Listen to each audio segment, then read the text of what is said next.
आपण सुरुवात करूया तत्पूर्वी जस्ट सगळ्यांचं परत एकदा वेलकम सगळ्यांना. मराठवाडा मित्र परिवार नवी मुंबईच्या वतीने हा वेबिनार कट्टा क्रमांक 9 या सत्राचा आपण आज आयोजन केलेला आहे आणि यामध्ये श्री अमोलजी बिराजदार हे आपल्याला आज मार्गदर्शन करणार आहे. आणि आजचा विषय जो आहे ॲग्रो फूड प्रोसेसिंग इंडस्ट्री बद्दल मार्गदर्शन करतील. अमोलजी बिराजदार यांचा बायोडाटा फार मोठा आहे, पण मी संक्षिप्त याच्यामध्ये सांगतो आणि त्यानंतर ते स्वतः यावर बोलणार आहे. आजच्या या सत्रामध्ये पीपीटी प्रेझेंटेशन वगैरे असं काही प्रकार राहणार नाही. यात ते डिटेल बोलतील आणि त्यात आपल्या प्रश्नांची ते उत्तरे शेवटच्या त्याच्यामध्ये किंवा इंट्रॅक्शन मोडमध्ये आपण जाऊयात आणि आपल्या प्रश्नांची उत्तरे ते देतील. तर सगळ्यांना माझी विनंती आहे की तत्पूर्वी जर कोणाला काही प्रश्न असतील तर ते चॅटबॉक्समध्ये सुद्धा देऊ शकतात, जेणेकरून one by one you can take that question. So Amolji Birajdar यांचं एज्युकेशन येथे झालेलं आहे प्राथमिक, आणि त्यानंतर त्यांनी HSC सुद्धा महाराष्ट्र उदयगिरी कॉलेजमधून केलेलं आहे आणि नंतर त्यांनी बीटेक NIT राऊरकेला ओरिसा इथून केलेलं आहे. MBA marketing institute of management इथून त्यांचं झालेलं आहे 2008 ला. आणि त्यानंतर अमोलजींनी बऱ्याचशा विविध सॉफ्टवेअर कंपन्यांमध्ये काम केलेलं आहे आणि शेवटी त्यांच्या बायोडाटाप्रमाणे फ्लिपकार्ट या कंपनीमध्ये ते असोसिएट डायरेक्टर या पदावर होते आणि त्यानंतर त्यांनी डायरेक्टली आपल्या नेटिव्हला येऊन करिअर परत वेगळ्या करिअरला सुरुवात केलेली आहे. तर निश्चितच आम्हाला जाणून घ्यायला आवडेल त्यांचा हा जीवन प्रवास आणि यातून त्यांच्या या सगळ्या प्रवासातून तुम्ही काय घेऊ शकता आणि त्यानंतर एंटरप्रेन्योरशिप या विषयाकडे वेगळ्या अँगलला कसा तुम्ही बघू शकता आणि आपल्या करिअरमध्ये त्याचा उपयोग करू शकता, त्याचा उपयोग करू शकता, याचं निश्चित मला वाटतं 100% तुम्हाला उपयोग होईल. सगळ्यांना परत एकदा वेलकम. अमोलजी, तुम्ही सुरू करू शकता. Thank you Manoj sir, thanks for the kind introduction. आपल्या सर्वांना आवाज येतोय का? आवाज, व्हिडिओ, म्हणजे टेक्निकली सगळं ओके आहे? Okay okay okay. मग आपण सुरुवात करूया. माझं नाव अमोल पाटील, अमोल बिराजदार. अमोल पाटील म्हणजे अकॅडमिकली पेपरवरती बिराजदार आहे, पण इकडं आमच्या भागामध्ये सगळं पाटील म्हणून पप्पांच्या नावाने, पप्पांना बसवराज पाटील म्हणून ओळखतात, तर माझंही नाव अमोल पाटील म्हणून तसंच पुढे गेलेलं आहे. माझं शिक्षण 12वी पर्यंत उदगीरमध्ये झालं. उदगीर मध्येच 10वी विद्यावर्धनी शाळेत झाली आणि 11वी 12वी उदयगिरी कॉलेजमध्ये झाली. 10वीत 12वीत दोन्ही चांगले मार्क पडले कॉलेजमध्ये, म्हणजे चांगला रँक ते होता. आणि तेव्हा आमच्याकडे REC आणि पिलानी हे 2 कॉलेजेसची रेस राहायची. 99 मध्ये जेव्हा माझी 12वी झाली तेव्हा REC, आता त्याला NIT म्हणतात, national institute of technology, erstwhile it was called regional engineering college. मग पिलानी आणि REC हे 2 जर मिळाले 12वीला इंजिनिअरिंग करणाऱ्या मुलांना, म्हणजे त्यांचं 12वी सार्थक झाली, त्यांचं करिअर घडलं असं एक समज राहायची. तेव्हा IITचा तेवढा जोर नव्हता आपल्या जिल्ह्यामध्ये. म्हणजे स्वतः प्रोफेसर लोकच, लेक्चर लोक म्हणायचे की तुम्ही REC आणि पिलानीसाठी प्रयत्न करा, IIT सोडून द्या, ते आपल्याला होऊ शकत नाही. That was kind of glass ceiling that we had put on ourselves, की आपल्याला IIT जमणार नाही. पण मला ऍक्च्युली हे तर सांगायचा आनंद होतो सांगण्याबद्दल की माझा स्वतःचा लहान भाऊ, जेव्हा मी REC ला गेलो तेव्हा मी पाहिलं की फर्स्ट इयर झाल्यानंतर सुद्धा काही मुलं IIT ची परीक्षा देऊन परत एकदा फर्स्ट इयर IIT मध्ये जाऊन करतात. म्हणजे 2-2 वर्ष 3-3 वर्ष घालतात IIT साठी. IIT is such a coveted thing आणि त्याला म्हणजे पूर्ण शेवटच्या दमपर्यंत फाईट मारतात IIT JEE क्लिअर करण्यासाठी. हे मला तिथं गेल्यानंतर कळालं, राऊरकेल्याला गेल्यानंतर. मग मी माझ्या भावाला सुद्धा थोडासा कोर्स केला, त्यालाही चांगले मार्क पडले होते, त्याला REC सुरतकलमध्ये सीट मिळत होती. पण मी त्याला म्हटलं की नाही, तू IIT साठी 1 वर्ष अभ्यास कर. आणि मग नंतर तो IIT साठी अभ्यास केला आणि ऑल इंडिया रँक 3 रँक आला ऑल इंडिया IIT JEE मध्ये. So that was the first thing की मला कळलं की बाबा आपल्याकडली मुलं, म्हणजे महाराष्ट्रात मराठवाड्यात लातूरमध्ये उदगीर, की आपण सुद्धा नॅशनल लेवलवर कॉम्पीट करू शकतो. And not only compete, we can win those examinations, small wars, small battles, हे आपण जिंकू शकतो. That was my first meeting with self confidence, की आपला आत्मविश्वास आपण कमी होऊ दिला नाही पाहिजे. कारण आपल्याला आधीपासून सांगण्यात आलं तू IITचा नाही आहेस, आपल्याकडले मराठवाड्यामधली मुलं इथपर्यंतच करू शकतात, मराठवाडी मुलं चांगली इंग्लिश नाही बोलू शकत, किंवा मराठवाड्यामधली मुलं टॉप लेवलला MBA IIMs मध्ये नाही जाऊ शकत. हे एक त्याला जे मराठीमध्ये न्यूनगंड म्हणतात, की आपलं लिमिटेशन, हे आपण स्वतःच आपल्यावर लादून घेतलेलं असं मला त्यावेळेस क्लिअर झालं. म्हणून मी तुम्हाला ती छोटीशी कहाणी सांगितली. मग इंजिनिअरिंग झाल्यानंतर IT मध्ये जॉईन झालो, कॅम्पस सिलेक्शन झालं, Satyam computers, and Satyam was one of the big companies. Satyam, Infosys, Wipro, Patni सुद्धा होती तेव्हा. तिथे काम केलं. 2 वर्षानंतर परत जॉब स्विच केला, ऑन साईटला गेलो US मध्ये. 2005 साली मी सर्वप्रथम US मध्ये गेलो, आणि तेव्हा मला कळलं की जग किती वेगळं आहे. आणि तिथले जे म्हणजे इन्फ्रास्ट्रक्चर जेव्हा पाहिलं, रोड्स, तिथला बिझनेस करण्याचे म्हणजे रिटेल ज्याला म्हणतो आपण, आज आपल्याकडे बरेचसे सुपर मार्केट्स ते आलेत आता, पण तेव्हा 2005 मध्ये आपल्याकडे क्वचितच तसे सुपर मार्केट्स ते होते. तिथे वॉलमार्ट, टार्गेट, आयकिया, हे जे मोठे मोठे स्टोर्स, म्हणजे ऑलमोस्ट 20-20 लाख, 25-25 लाख स्क्वेअर फुटावर एक स्टोर राहायचा. हे सगळं बघितल्यानंतर वाटलं की बाबा हे खूप वेगळं आहे. म्हणजे भारत खूप मागे आहे आणि भारतामध्ये खूप स्कोप आहे करायला. That was a positive side. मागे आहे, that was a negative side. But the positive side was there are lot of opportunities to build all this things in India. मग तेव्हाच मला रिटेल सोबत थोडासा लगाव झाला. रिटेल म्हणजे जे रिटेल इंडस्ट्री आहे, मग मी त्याच्यावर थोडासा अभ्यास करायला चालू केला. त्याच्यावर बरेचसे ब्लॉग्स लिहिले. मी माझे ब्लॉग्स रिटेलवरती, इंडियावरती 2005 पासून मी लिहायला चालू केलं. मी लिंक शेअर करतो, ज्याला म्हणजे वाचायचे असतील तर मी ते लिंक नक्की शेअर करेन. मग तेव्हा कळलं की रिटेलमध्ये जाण्याचा अजून एक त्याच्यामध्ये एक मोठा फायदा असा आहे की we can link the produce, agricultural produce in rural India with urban consumers. हे तेव्हा फॉर्च्युनेटली 2006-07 साली काय झालं, मुकेश अंबानींनी एका त्यांच्या AGM मध्ये डिक्लेअर केलं.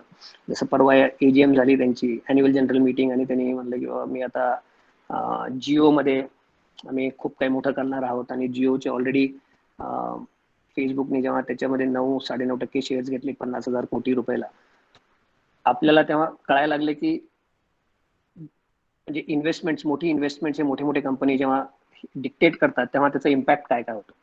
तसंच एका AGM मध्ये 2007 किंवा 2008ची AGM असेल, त्यांनी सांगितलं की 25,000 कोटी मी रिटेलसाठी आता इन्व्हेस्ट करणार आहे, असं मुकेश अंबानीने डिक्लेअर केलं. मग मला वाटलं की रिटेल ही एक मोठी इंडस्ट्री होणार आहे इंडियामध्ये, आणि we should build a career in retail. मग मी MBA केला with retail as a super specialization, marketing as a specialization, and with retail as a major subject.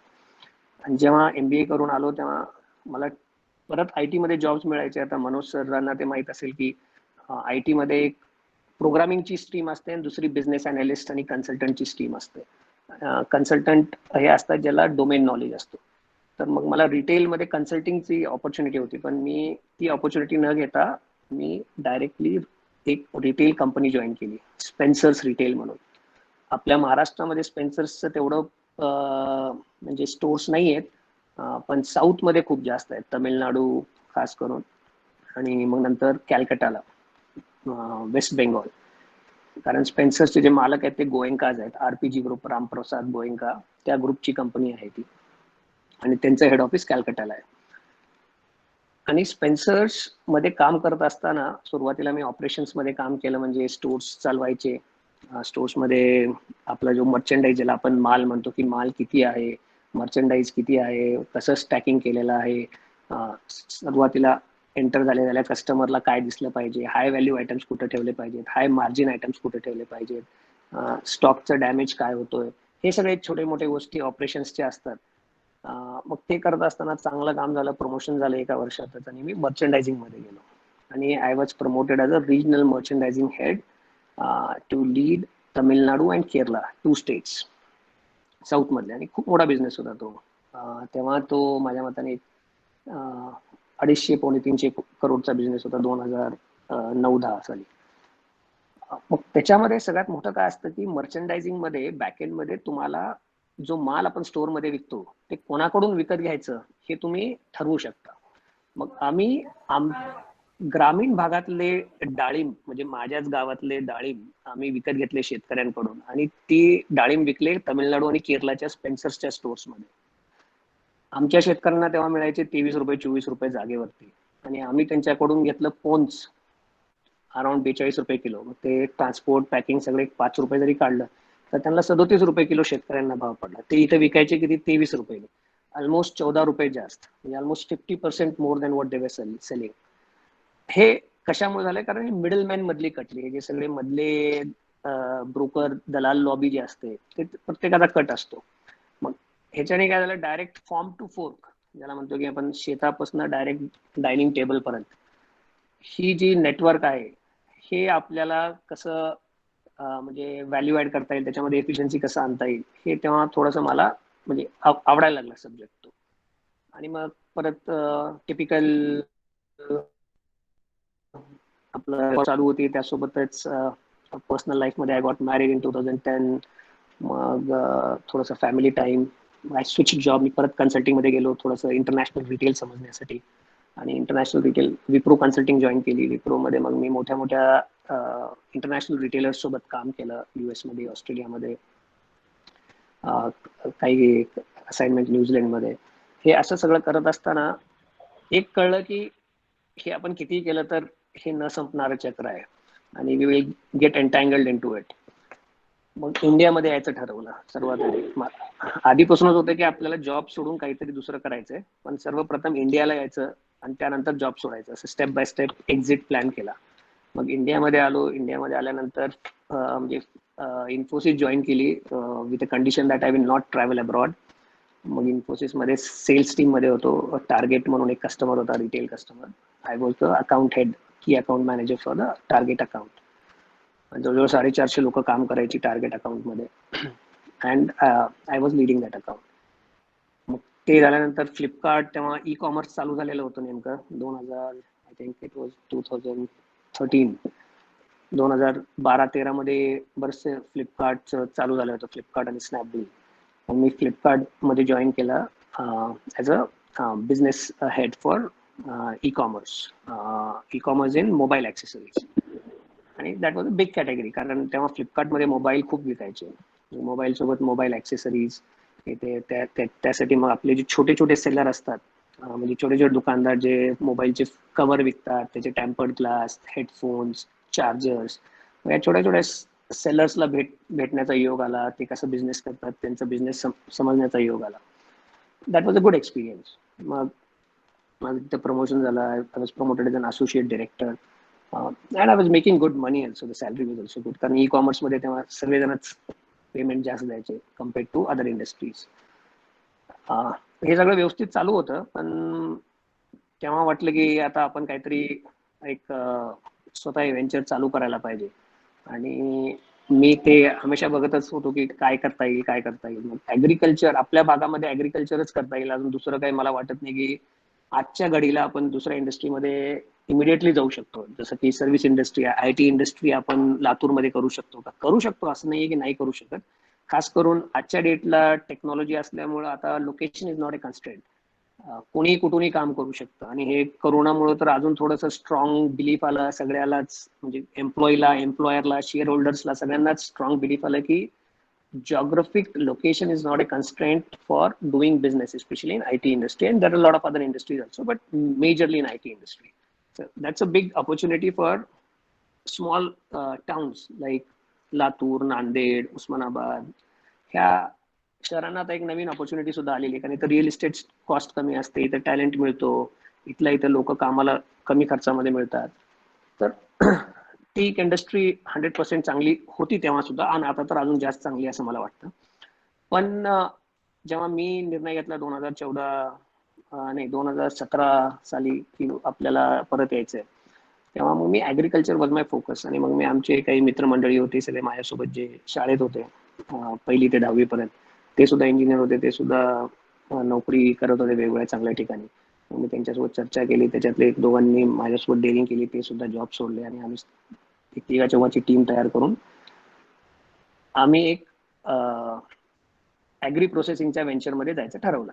आता ॲग्री प्रोसेसिंग व्हेंचरमध्ये जायचं म्हणलं तर कुठल्या व्हेंचरमध्ये जायचं? आपल्या भागामध्ये ॲग्री प्रोडक्ट्स कोणते कोणते येतात? सगळ्यात जास्त येतं आपल्याकडे सोयाबीन, म्हणजे 70-80%. आता एक साधारणतः आकडे बघायचं म्हणलं तर जवळजवळ 6.5 लाख हेक्टर आपली पेरणी झालेली आहे यावर्षी केवळ लातूर जिल्ह्यामध्ये. आणि त्याच्यामध्ये 80% पेरणी झाली सोयाबीनची. आणि मग नंतर आंतरपीक म्हणून तूर घेतात. मग काही जागी थोडंसं कापूस, काही जागी उडीद, मूग हे आहे. आणि रब्बीमध्ये हरभरा मेजरली. आणि मग नंतर ज्याच्याकडे पाणी आहे तो शेतकरी ऊस घेतो. मग हे सगळं क्रॉपिंग पॅटर्न आम्ही सगळं समजून घेतलं थोडंसं. हे जे सगळे पल्सेस आहेत ते पल्सेस ऍक्च्युली त्या प्राइस व्हॉलॅटिलिटी खूप आहे त्याच्यामध्ये. म्हणजे तुरीचा भाव आज 4,000 आहे तर उद्या 5,000 होतो, आज 5,000 आहे तर लगेच 3,000 वर येऊ शकतो.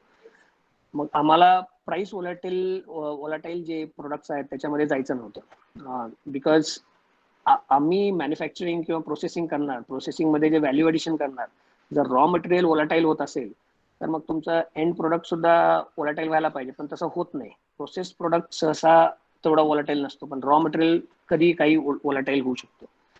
So we wanted to be remove that risk व्हॉलॅटिलिटीची. मग त्याच्यामुळे आम्ही सगळे पल्सेस आणि सिरियल्सला बाहेर ठेवलं. मग राहिलं शुगर केन. शुगर केनमध्ये आपल्या सर्वांना माहिती आहे की साखर कारखाना एक मोठी इंडस्ट्री आहे आपल्या भागामध्ये. पण साखरेत जाण्यासाठी त्याला खूप राजकीय पाठबळ लागतो आणि लायसन्सिंग आहे. It's a big business and of course it requires lot of investment. त्याच्यामुळे साखर सुद्धा आउट झाली. मग गुळामध्ये आम्ही जरा अभ्यास केला. मग गुळामध्ये 2-3 चांगले मुद्दे हे वाटले की एकतर गुळ हा साखरेसाठी एक चांगला पर्याय आहे. It's a healthy substitute for sugar. Second, गुळ हा कमी इन्व्हेस्टमेंटमध्ये आपण बनवू शकतो. आणि थर्ड, गुळामध्ये मेजर प्लेयर्स नाही आहेत. आज तुम्हाला जर मी सहज विचारलं की आज गुळाचं एक ब्रँड सांगा मला, टॉपचं गुळाचं ब्रँड, तर I don't think anybody of us would be able to tell की बॉस गुळामध्ये आज हा XYZ ब्रँड आहे म्हणून. आहेत 4-5 नावं मी तुम्हाला सांगू इच्छितो की रुचियानाचं मध्ये आलं होतं एक पितांबरी म्हणून जे बनवतात ना आपलं डिशवॉशर, त्या कंपनीने गुळामध्ये थोडीशी इन्व्हेस्टमेंट केली होती. ते म्हणजे थर्ड पार्टी प्रोक्युरमेंट करतात, दुसऱ्याकडून घेतात, आपलं लेबल लावतात. मध्येच रामदेव बाबाचं आलं होतं, तेही थर्ड पार्टी करतात. हे सगळे थर्ड पार्टी करणार आहेत. There is no big brand in jaggery. आम्हाला वाटलं की तिथे एक व्हॅक्युम आहे आणि we can play our game there. मग त्याच्यामुळे आम्ही गुळामध्ये आलो. That is the reason why we came into jaggery. मग आल्यानंतर कळायला लागलं की खूप चॅलेंजिंग सेक्टर आहे. चॅलेंजिंग याच्यासाठी आहे कारण आजपर्यंत ऊसाची जी प्रक्रिया आहे ते 99% साखरच म्हणून होते. आता गडकरी साहेबांचं धोरण असं आहे की तुम्ही साखरेपेक्षा इथेनॉलवर लक्ष जास्त द्या, कारण ब्राझीलमध्ये साखर 22 रुपये 21 रुपये त्याची प्रोडक्शन आहे. आपण त्याचा ट्रान्सपोर्ट जहाजातून आणलं सगळं केलं तर एक 24-25 रुपयाला आपल्या पोर्टवर साखर येऊन पडू शकते. मग ही जर साखर 25 रुपयाला जर आपण इम्पोर्ट करू शकतो, आज आपण FRP जे देतोय शेतकऱ्याला आणि त्याचं जे प्रोसेसिंग कॉस्ट आहे, साखर बनवण्याची आज इंडियामध्ये किंमत ऑन अन ॲव्हरेज जर 2500 रुपये आपण ऊसाचा भाव पकडला, 2400-2500 रुपये, तर हे 30 रुपये किलो होते. मग 25 रुपयांनी जी गोष्ट आपण विकत घेऊ शकतो ते 30 रुपये किलोनी बनवायची कशासाठी? This a business decision. मग ह्याच्यामध्ये जर 25 रुपयाला बनवायचं म्हणलं तर एक तर तुमची कॉस्ट ऑफ प्रोडक्शन कमी झाली पाहिजे, नाहीतर ऊसाचा भाव कमी झाला पाहिजे. ऊसाचा भाव कमी होऊ शकत नाही कारण तो शेतकऱ्याला मग डायरेक्टली इम्पॅक्ट करेल, कारण शेतकऱ्याची इनपुट कॉस्टच आपल्याकडे जास्त आहे. शेतकऱ्याला ऊसाचा भाव कमी केला तर त्यांचं इन्कम कमी होईल. That is not a right thing to do. Cost of production कमी झाली पाहिजे. कॉस्ट ऑफ प्रोडक्शन कमी व्हायला तुम्हाला मग ब्राझील सारखं एकदम हाय व्हॉल्यूमवर खेळावं लागेल. ब्राझीलमध्ये ऊस कसं आहे, ट्रेनच्या वॅगन्समध्ये जातो. म्हणजे कटिंग तिथं अशा मोठ्या मोठ्या मशीन्सनी कटिंग होते. ऊस कट झालं की डायरेक्ट त्या ट्रेनच्या वॅगन्समध्ये लोड होतो आणि ते वॅगन डायरेक्टली कारखान्यामध्ये जाते. म्हणजे कुठंच माणूस दिसत नाही. आणि क्रशिंग तिथं म्हणजे दररोज 50-50 हजार टन क्रशिंग करायचे कारखाने आहेत. आपल्याकडे हायेस्ट म्हणजे आमच्या भागामध्ये सगळ्यात जास्त आता सध्याला आहे 4,000-5,000 टन क्रशिंग दररोजची. आता जे नवीन आपण 21 शुगर्स म्हणून होते ते 8,000 म्हणून ऐकले मी, 8,000 टन कॅपॅसिटी आहे त्याची. तर जेवढं जास्त तुम्ही व्हॉल्यूम करताल तेवढं तुमची कॉस्ट ऑफ प्रोडक्शन कमी होते. मॅन्युफॅक्चरिंग मध्ये देर आर 2 गोल्डन रूल्स. एक, you have to manufacture the product with the highest quality, second, you have to manufacture the product with the lowest cost आणि हायेस्ट क्वालिटी. जो कोणी करेल तो टिकेल, त्याचे मार्जिन चांगले राहतील, त्याचा सेल चांगला राहील, त्याचा टर्नओव्हर चांगला राहील. पण हे एवढं सोपं नाही आहे. जेवढं बोलणं सोपं आहे तेवढं करणं खूप अवघड आहे. कारण हायेस्ट क्वालिटी टिकवण्यासाठी तुला पाहिजे त्याच्यामधलं तुम्हाला सगळा सपोर्ट पाहिजे, म्हणजे लॅब, लॅबोरेटरी, त्याची चेकिंग, इन्स्पेक्शन, सर्टिफिकेशन. मी म्हणणार की माझा गोल सगळ्यात चांगला आहे, पण मी म्हणल्याने काय होतं, त्याला सर्टिफिकेशन पाहिजे. सर्टिफिकेशनसाठी तशा एजन्सीज पाहिजेत आपल्याकडे, तशा लॅब्स पाहिजेत. आणि हे सगळं करण्यासाठी मॅन्युफॅक्चररकडे तेवढा थोडासा इन्व्हेस्टमेंटही पाहिजे आणि तेवढं नॉलेजही पाहिजे की बाबा मला एवढं सर्टिफिकेशन करून घ्यायचंय. सेकंड, कॉस्ट ऑफ प्रोडक्शन कमी होण्यासाठी दर आर मल्टिपल थिंग्स. सगळ्यात मोठं कॉस्ट ऑफ प्रोडक्शन कमी करण्यासाठी सगळ्यात मोठा पॅरामीटर असतो मॅन्युफॅक्चरिंग मध्ये रॉ मटेरियलची कमीत कमी कॉस्टिंगवर तुम्ही तुमचा रॉ मटेरियल घेतला पाहिजे. मग कमीत कमी कॉस्टिंगवर त्याची सुद्धा एक लिमिट आहे, त्याच्या खाली तुम्ही नाही जाऊ शकत. आता ऊस जर मला कमीत कमी घ्यायचं म्हणजे मी किती देऊ? साखर कारखाना 2300-2400 भाव, मी जास्तीत जास्त मला अजून 50 रुपये 100 रुपये कमी, ते सुद्धा ऍक्च्युली मिळत नाही. आम्हाला उलट जास्त द्यावं लागतं, कारण शेतकऱ्याला वाटतं की बाबा तुम्ही लहान आहेत, तुम्ही माझे पैसे देणार का न देणार, मला साखर कारखाना सोबत मी व्यवहार करतोय मागच्या 10 वर्षापासून, it is easier for them. मग आम्हाला उलट ते इन्सेंटिव्ह द्यावं लागतं त्यांना. हॅलो हॅलो ऑडिओ बंद करा, तुम्ही सर्वांना विनंती करत आहे, ऑडिओ आणि व्हिडिओ बंद करा. मामा के साथ बैठ. तर अरे वैभव, बंद कर, आवाज बंद कर, व्हिडिओ बंद कर, ऐक. आम्ही केला बंद. ओके. मग कॉस्ट ऑफ प्रोडक्शन कमी करण्यासाठी रॉ मटेरियलचा एकतर खर्च कमी झाला पाहिजे, ते एका लिमिट पर्यंतच आपल्या हातात आहे, त्याच्या पलीकडे आपण नाही जाऊ शकत. दुसरे, तुमची मॅन्युफॅक्चरिंग मध्ये काय काय लागतं, रॉ मटेरियल, लेबर कॉस्ट सुद्धा एका लेवल नंतर आपण कमी नाही करू शकत. पगारी वाढतच जाणार आहेत, पगारी कमी नाही होणार. मग त्याच्यासाठी तुम्हाला मशीन्स डिप्लॉय करावं लागतील, मशीन्ससाठी मग तुम्हाला कॅपिटल इन्व्हेस्टमेंट करावं लागतं, मग तुम्हाला तेवढा पैसा गुंतवावा लागतो. मग पैसा गुंतवण्याचं म्हणलं तर मग परत त्याच्यावर व्याज आला, या सगळ्या गोष्टी आल्या, मशीनचं डिप्रिशिएशन आलं. थर्ड पॅरामीटर असतं लाईट, इलेक्ट्रिसिटी कॉस्ट. आपल्यामध्ये मॅन्युफॅक्चरिंग मध्ये electricity is a big component, आणि अनफॉर्च्युनेटली लाईटची कॉस्ट इंडियामध्ये सगळ्यात जास्त महाराष्ट्रात आहे, आणि महाराष्ट्रामध्ये आपल्या भागामध्ये मराठवाड्यामध्ये पण आहे जास्त. उलट आपल्याकडे कंटिन्युअस पॉवर मिळत नाही. कंटिन्युअस पॉवर घ्यायचं म्हणलं तर तुम्हाला एक्सप्रेस फीडर, मग त्याच्यासाठी तुम्हाला अजून एक 15-20 लाख रुपये इन्व्हेस्ट करावं लागतात. तर हे चॅलेंजेस खूप आहेत की तुमची कॉस्ट ऑफ प्रोडक्शन कमी होण्यासाठी. मी म्हटलं आवाज कसं नाही म्हणलं. हॅलो प्रशांत, आवाज बंद करा तुमचा. I just request to admin mute to all. आम्ही केलंय त्यांना म्यूट केलं. Hello yes, continue. हा,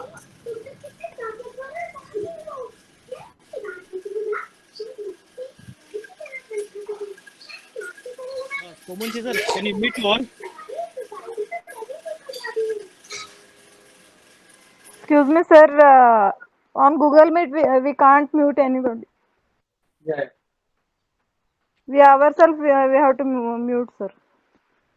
प्लीज सर्वांना परत एकदा विनंती आहे की मी म्यूट करतो, पण 1 by 1 करावं लागतं. मला बाय डिफॉल्ट सगळेच म्यूट आहेत सध्या. ओके, पण एखादा जण स्वतः म्यूट करून बोलू शकतो. त्यामुळे परत एकदा विनंती सगळ्यांना म्यूट करा. ओके. आवाज येतो ना सर्वांना? Yes. Okay. So Yes. Cost of production बद्दल आपण बोलत होतो. कॉस्ट ऑफ प्रोडक्शन कमी करायचे आपल्याकडे लिमिटेड पॅरामीटर्स आहेत, आणि क्वालिटी मेंटेन करण्यासाठी मग तुम्हाला एकतर त्या प्रोडक्टचं डोमेन नॉलेज पाहिजे आणि लॅब्स पाहिजे. हे 2 गोष्टी झाल्या. मग आता दुसऱ्या चॅलेंजेस अजून काय आहेत, म्हणजे मॅन्युफॅक्चरिंग, आपल्याला मॅन्युफॅक्चरिंगवर बोलायचं, त्याच्यामुळे मी ते चॅलेंजेस सुद्धा आताच सांगून टाकतो. म्हणजे आपल्यासाठी सर्वात आधी असतं लँड एने करणं. एखादा तुम्ही प्रकल्प करायचा म्हणला तर तुम्हाला जर त्याच्यासाठी स्कीम्स घ्यायच्यात, गव्हर्नमेंटच्या कुठल्या सबसिडीज घ्यायच्यात, तर काही अटी तुम्हाला ते पाळल्याच पाहिजेत. तुमचा प्रोजेक्ट जिथं होतोय त्या जमिनीचा एनए झाला पाहिजे. आता त्यांनी थोडंसं शिथिल केलंय, ते म्हणतात की ऍग्रो प्रोसेसिंगला एनएची गरज नाहीये, पण it's always good to have that land NA, कारण त्याच्यावर बरेचसे दुसऱ्या प्रॉब्लेम्स येऊ शकतात नंतर. मग NA करणं हे एक पहिलं महायुद्ध आहे, मी त्याला वर्ल्ड वॉरच म्हणतो. दुसरं महायुद्ध आहे पब्लिक सेक्टर बँकेचं लोन घेणं. तुमच्याकडे पैसे असले तरी तुम्हाला जर सबसिडी घ्यायची, स्कीम घ्यायची, तर तुम्हाला लोन घेणं गरजेचंच आहे. Without loan you will not gate subsidies. मग आणि हे सबसिडी म्हणजे लोन सुद्धा तुम्हाला कुठल्या कॉपरेटिव्ह बँकेतून हे ते घेतलं तर सबसिडी मिळत नाही. बऱ्याच स्कीम मध्ये अट असते की लोन हे पब्लिक सेक्टर बँकेतूनच घेतलं पाहिजे. मग त्यासाठी पब्लिक सेक्टर बँकेचं लोन अप्रूव्ह करून घेणं एक दुसरं वर्ल्ड वॉर आहे. आणि तिसरी वर्ल्ड वॉर आहे ते 24 तास इलेक्ट्रिसिटी कनेक्शन आपल्या महावितरण बोर्डाकडून मिळवणं, हे एक तिसरं वर्ल्ड वॉर आहे. आणि मग छोटे मोठे लढाया असतात, पोल्युशन कंट्रोल बोर्ड म्हणा, वेट्स अँड मेजर्स, मग नंतर अजून दुसरे काही छोटे मोठे कंप्लायन्स असतील. हे दुसऱ्या ते तर चालतच राहणार आहेत चॅलेंजेस. त्याला फायर फायटिंग म्हणतोच आपण, ऑपरेशनल फायर फायटिंग असणारच. मग these are the challenges in setting up a manufacturing unit. But what we have to remember is 2 thumb rule आहेत. एक, cost of production should be the lowest and our product quality should be the highest. हे जर तुम्ही करू शकलात तर you will be successful. Nobody can stop you. That is with regards to manufacturing. Second, आता आपण दुसऱ्या मुद्द्यावर वळूयात. ऑपॉर्च्युनिटीज काय काय आहेत, म्हणजे कुठल्या क्षेत्रामध्ये संधी आहेत सध्या. आता आपण जर टिपिकली मराठवाड्यामधल्या कुठल्याही शहराचं जर आकलन केलात, आपण एक तिथली इकॉनॉमी समजायचा प्रयत्न केला, म्हणजे मी मागच्या 2-3 वर्षापासून ते थोडंसं करत असतो. मेजर इंडस्ट्रीज काय आहेत आपल्याकडे. सगळ्यात मोठी इंडस्ट्री आहे आपल्याकडे शाळा, कॉलेजेस, ते गव्हर्नमेंट असू द्या, जिल्हा परिषद असू द्या, संस्थामार्फत अनुदानित शाळा किंवा विना अनुदानित शाळा. तिथे नोकऱ्या थोडं होत्या, आधी खूप होत्या, आता ते कमी होत चाललंय. कारण आता सरकार म्हणतोय की आता तुम्हाला नवीन नोकऱ्या भरण्यासाठी परवानगी नाहीये, कारण पगारी देऊ शकत नाही, सरकारकडे तेवढा पैसा नाहीये. मग तिथे जॉब्स होते. दुसरे जॉब्स कुठे होते, हे आपले छोटे मोठे जे गव्हर्नमेंट डिपार्टमेंट्स आहेत, BSNL, मग रेल्वे, मग banks is a big sector. मग नंतर आपले नगर परिषद आहेत, जे लोकल सेल्फ गव्हर्नमेंट बॉडीज आहेत, तिथे जे सरकारी नोकऱ्या होत्या, जिल्हा परिषद, ते सुद्धा ऑलमोस्ट आता भरलेले. ते नवीन रिक्रुटमेंट खूप कमी होते तिथे. नवीन रिक्रुटमेंटला परवानगी सुद्धा नाही आहे. अनुकंपातून एखादी जागा असेल तर ते भरायला परवानगी आहे, बाकी नवीन जागा भरायला परवानगी जास्तीत जास्त मिळतच नाही. मग तिसरा सेक्टर जो आहे, तिसरा सेक्टर इज सगळ्यात मोठा जो प्रायव्हेट सेक्टर आपल्याकडे आहे, ते आहे आपण त्याला म्हणजे आपल्या लोकल लँग्वेज, लोकल भाषेमध्ये व्याजीभट्टी म्हणतो ज्याला. फिनान्स म्हणजे काय करायला मुलगा, मला थोडा चांगल्या घरचा असेल, काय करायला मुलगा माझा, फायनान्स करायला म्हणजे काय करतो, एखादी 1,00,000-2 लाख रुपये देतो, 5%, 8%, 6%, 4%. मग जसं त्याचं लेवल आहे त्या हिशोबाने तो वसुली करतो. मग ते पिग्मी असतात, PDM, काय काय त्याचे आता प्रोडक्ट्स आलेले आहेत, म्हणजे local, they are very evolved products. दररोज वसुलीला मुलगा जातो. हे सगळे आपले छोटे छोटे ऑटोवाले, भाजीवाले, हे सगळे जे आहेत ते सगळेजण अशा लोकांकडून पैसे घेतात at a higher interest rate. आणि ते का बरं घेतात, कारण बँकेतून कर्ज मिळणं खूप अवघड आहे त्यांना. मग ही एक मोठी इंडस्ट्री आपल्याकडे आहे. आणि चौथी इंडस्ट्री एक आहे ती real estate, construction, real estate. म्हणजे आपण घर बांधतो, त्याच्यासाठी लागणारा सगळा जो सिमेंट, वाळू, रेती, सळई, हे जे आहे फर्निचर आहे. आणि मग नंतर जो मोठ्या घरचा असतो तो कॉम्प्लेक्स काढतो आणि भाडं खात राहतो, किंवा एक मंगल कार्यालय बांधतो आणि मग नंतर मंगल कार्यालयाचे इन्कम घेत राहतो. हे 4-5 इंडस्ट्री जर सोडले तर आपल्याकडे दुसरी इंडस्ट्रीज नाही आहे जेणेकरून जॉब किंवा एक आपलं आर्थिक चक्र फिरेल. आपल्याकडे सर्व्हिस सेक्टर नाही आहे, आपल्याकडे कुठे मोठे सर्व्हिस इंडस्ट्री नाही आहे, आपल्याकडे मोठी हॉटेल रेस्टॉरंट इंडस्ट्री नाही आहे, टुरिझम नाही आहे, आपल्याकडे मॅन्युफॅक्चरिंग खूप कमी प्रमाणात आहे, जेवढी राहायला पाहिजे तशी नाही आहे. Education is another big sector in Latur, म्हणजे खास करून प्रायव्हेट ट्युटोरियल्स हे जे आहेत, coaching classes, that is huge. मग एवढ्या इंडस्ट्रीज बरंच आपल्याला जॉब्स नाही मिळू शकणार, किंवा जे दरवर्षी जेवढे मुलं लातूरमधून किंवा मराठवाड्यामधून बाहेर पडतायत 10वी, 12वी आणि ग्रॅज्युएशन नंतर, त्यांना हे 4-5 सेक्टर अकोमोडेट नाही करू शकत, तेवढ्या जॉब्सच नाही क्रिएट करू शकते. त्यासाठी आपल्याला जर जॉब्स क्रिएट करावं लागतील तर manufacturing is the only solution. That is point number 1. Now, manufacturing is the only solution. What next? Manufacturing related to agricultural processing is the second best thing. कारण आपल्याकडे रॉ मटेरियल जे आहे ते ॲग्रिकल्चरचं related is raw material आपल्याकडे manufacturing मध्ये we can't get in to iron steel industry, आपण automobile इंडस्ट्रीमध्ये नाही जाऊ शकत.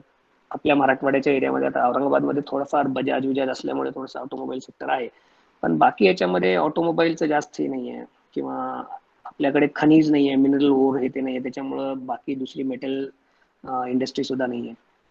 मग आपण जास्त इझिली काय करू शकतो? इझिली आपण ऍग्री प्रोसेसिंग करू शकतो. मग ऍग्री प्रोसेसिंग मध्ये काय काय करू शकतो?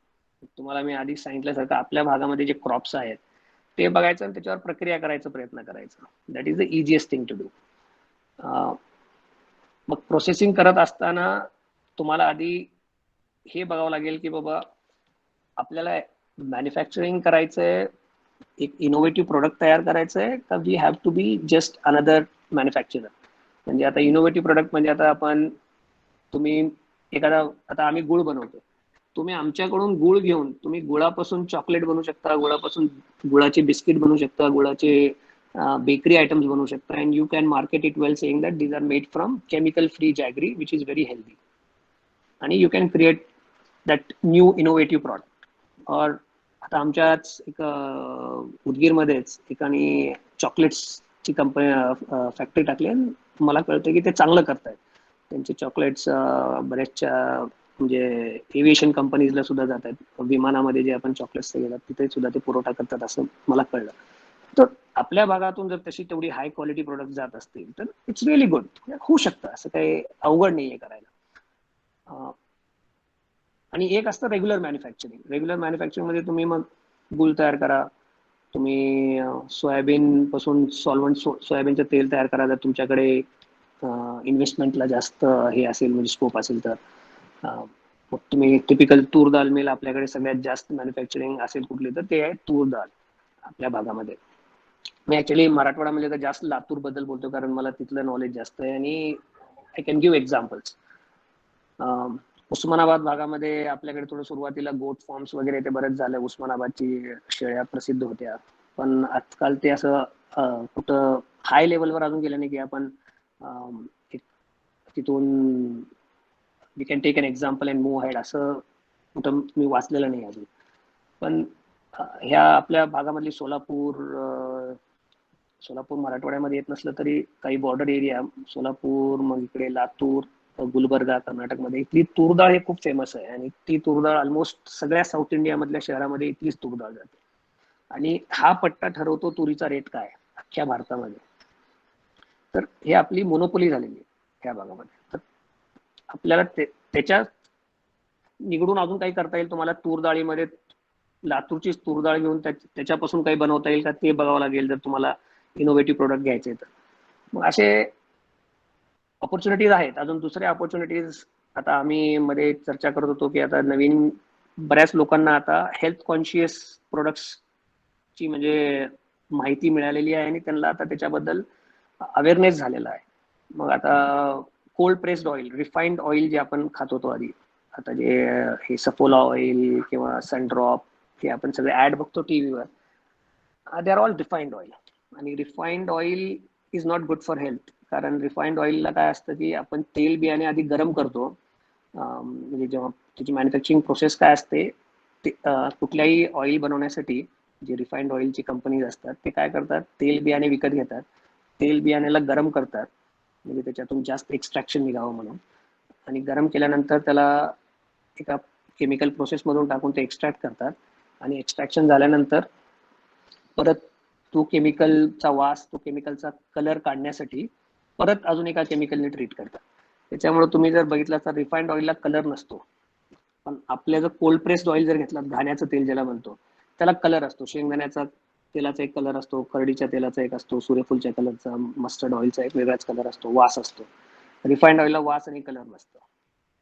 पण धोका कुठे आहे? वास कलरचा प्रॉब्लेम नाही, धोका हेल्थला प्रॉब्लेम कुठं होतं, हे तेल बियाणे जेव्हा गरम करतात तेव्हा त्याचे कंपाऊंड्स ब्रेक होतात, आणि आपण म्हणजे आपल्यामध्ये अशी मान्यता आहे की तळलेलं तेल आपण खात नाही, कारण ते तळलेलं तेल is not good for health.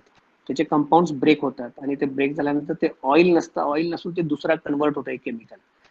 It takes a different form आणि which is not good for health. त्याच्यामध्ये डिटेल जाता येईल तुम्हाला, गुगल केलं तर ते सगळं माहिती मिळेल. So cold pressed oil is another big opportunity area for us. जर तेल बियाणे आपल्याकडे आधी शेंगदाणे ते बरेचसे व्हायचे, पण आता शेंगा होत नाहीत. गुजरातमध्ये जास्त होतं, पण we can take it from there and market it here. ते शेंगा तिकडून घ्यायच्या, इकडे तेल काढायचं आणि मग इथं मार्केट करायचं. Other big product is turmeric, हळद. रोग प्रतिकार शक्तीमुळे आता हळदीचं खूप महत्व वाढलेलं आहे.